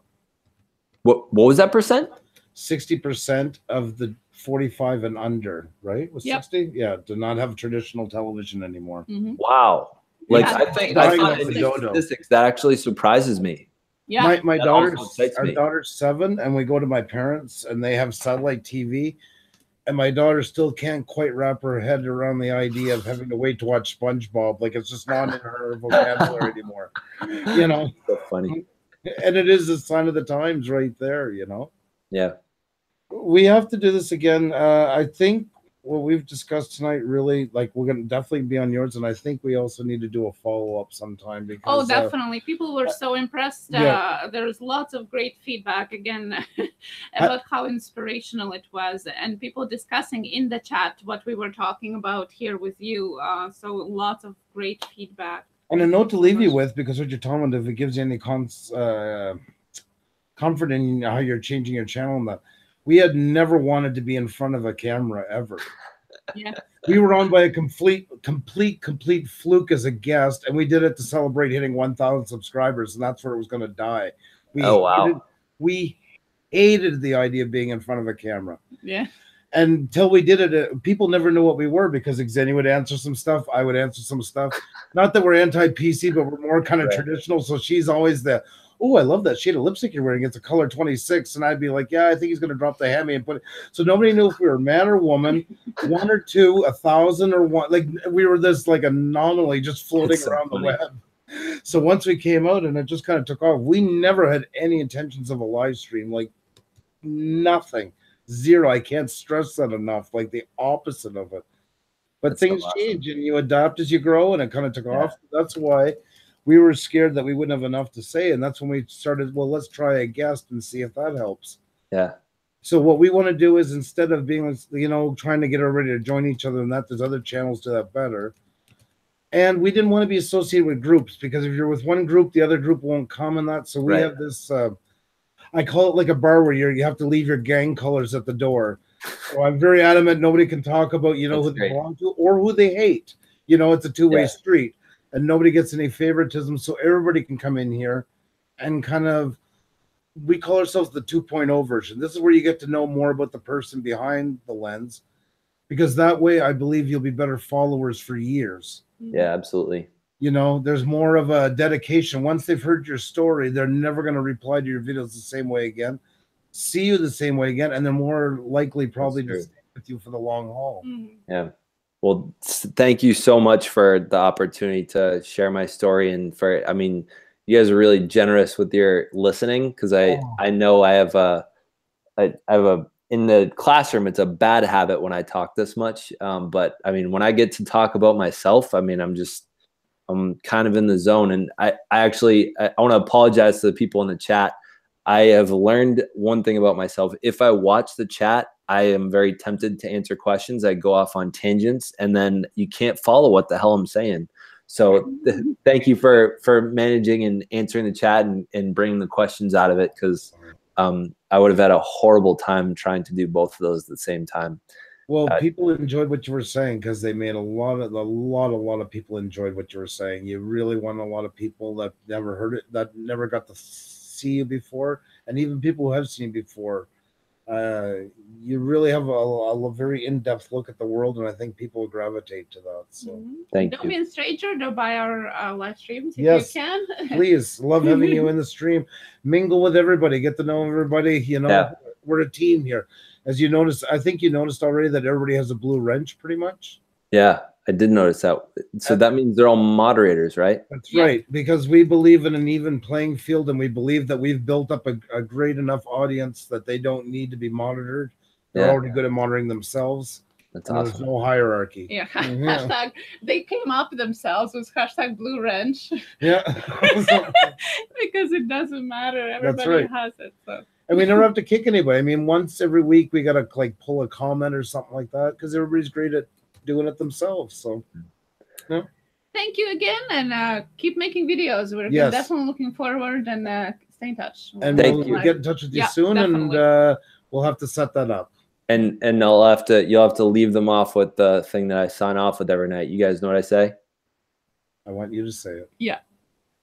Thank you for watching. If you enjoyed what you saw, hit the like button. If you want more, hit the subscribe button to Puša Studios or to the ThinkShare. I know she's put it in the comments like 60 times, it seems like. Right.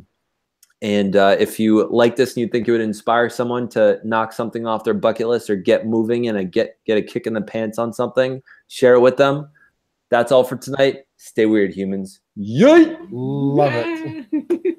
You have a great night, my friend. Thank you for being so generous with your time. Thank you. Keep in touch. I will. Have a great night. Bye now.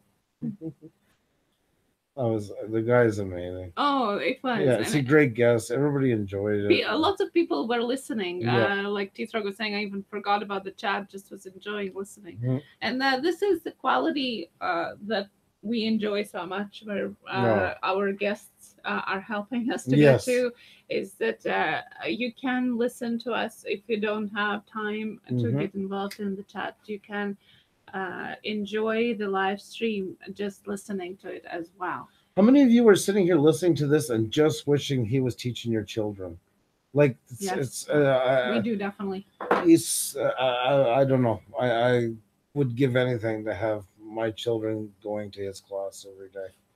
Absolutely phenomenal. That's the kind of energy. That's, oh my God Almighty. I can't say enough about that. Yeah, that was very cool. Oh, it's okay for Angela. You can, as I said, come back again, and you can come back to the beginning of the stream Yes. too. It was quite interesting talk. Zack is a teacher, a writer, an author, a speaker. A lot of he teaches grade 9 and 10 right now. Yeah. A lot of inspirational talk and motivation, things like that. So definitely a very interesting talk. And never be sorry for being late. Life first, and whatever comes first, Yeah. life is there. So it's all amazing as it is. So Yeah. there you go. You know, it's yeah, he was a very great guest. Amazing young man with lots of goals and actions behind them, and especially because he's a teacher, the way he's inspiring himself, he also reflects it to the class and to many. It's like when you throw a stone in the water, you know, and the ripples, and it goes the ripples. Well, I think the way his personality is ripples throughout the class, and will have effect on those kids, a positive effect on those kids that he's teaching. I was laughing at the happy Canadian. He says, "I'm a Canadian. Always say sorry." That's right. And we have our live streams are every night except of Sunday at 8 p.m. Eastern. We're always here, and almost always we have a new guest. By the way, tomorrow we have two funny, amazing girls from Geek Squad. That's going to be a great one. Guys, that is going to be, tomorrow night's going to be something else. Yeah, the ladies from Geeks are going to be on tomorrow. That's going to be so much fun. And on Friday, we have our New Zealand friends from this natural journey. So from the other side of the world, back to the future, as I call them. Yeah. So 8 p.m. Eastern, definitely check that out. It's always lots of fun. Yeah, no, it's too much. You're German living in Canada. Oh, where are you living, if we may ask, in Canada? That's so cool. That's right, Resorian. It's going to be crazy. It's going to be fun with the geeks. Those girls, there's something else. Charisma on command. Oh, I'll have to check that out. Steph says I listened and was impressed. Yeah, no, he was very impressive. Yeah. Edmonton. Oh, hi. Always great to see Canadians. And yes, you're from Germany. I'm from Latvia. But we're all Canadians, right? That's right. Right. Let's get all stereotypical. Yeah. Anya. Yeah. Do I have to say Anya or Anja? Which way I have to pronounce it? Because I want to say Anya, but that's more Russian. Anya is Russian. I know. I know that you know. I'm just wondering which way I should right. be. Is Anya. Anya. Yeah. Okay. The Ja would be more if it was like South American or anything like that. More Spanish. The J would be more, I would think, anyways. Yeah, Anya. Well, nice to hear you. Yeah. To have you here. Yes, tomorrow is going to be fun. They are fun girls. A couple. By the way, after we finish our stream, you can go over to their live stream. They're just getting their live stream on right now. So go over and say hi. Yep. Tell them that you came from our live stream. Please, yes. Actually, I can drop the link here too. Oh, okay. I was going to do that, but thank you. Oh, no way. They disabled the chat. Oh, did they? Yeah. Why? Okay. some crazy stuff is gonna go on, I Yeah, guess. I can only imagine. Well, anyway, just go over and check there. Anya, I'm sorry. I'm sorry, eh? You got it all Oh no, covered. they're here. There, got it. There. So Geeks Absolutely. live stream, go check it out. That's right, Hosier. That's right. Doodles, hi. Hey, how are you? Go check Geeks live stream right now. Tell them that you came from us, and you're gonna be happy to see them tomorrow. Who's gonna be our guest? Our channel. They're And gonna it's be gonna our be guest. great, guys. It's gonna be a laugh and a half with these girls. They're always on fire, these two. Yeah, we're gonna drop by to their live stream for a little bit as well. So definitely go over and say hi. And Hosiers, thank you again for amazing gift. If you can show again the beer mug. Oh yes. And we've got an amazing sticker with merch sticker. How cool is this, with guys? Amazing etched glass beer mug that we got from Hosier today in a surprise package. Let me see if I can cut the shadow down. In a surprise package from Hosier Back OD was so amazing. We were really touched. Thank you again so much. It means the world to us. Yeah. Yeah. Really, really, really appreciate it. Thank you very, very much. It's a gift we'll appreciate for a very long time to come. Definitely. So it was having it was very cool. It was very cool, and nobody out west eats poutine. Hi, Christopher, by the way. So typical cups. Oh my God almighty. Well, guys, keep creating. Come back tomorrow, 8 p.m. Eastern. Girls from Geeks are going to be in. We are just heading over to their live stream to say hi. Go over, say hi as well. Good night. Have fun and see you tomorrow. Cheers and keep creating. Night, guys. Bye. Take care.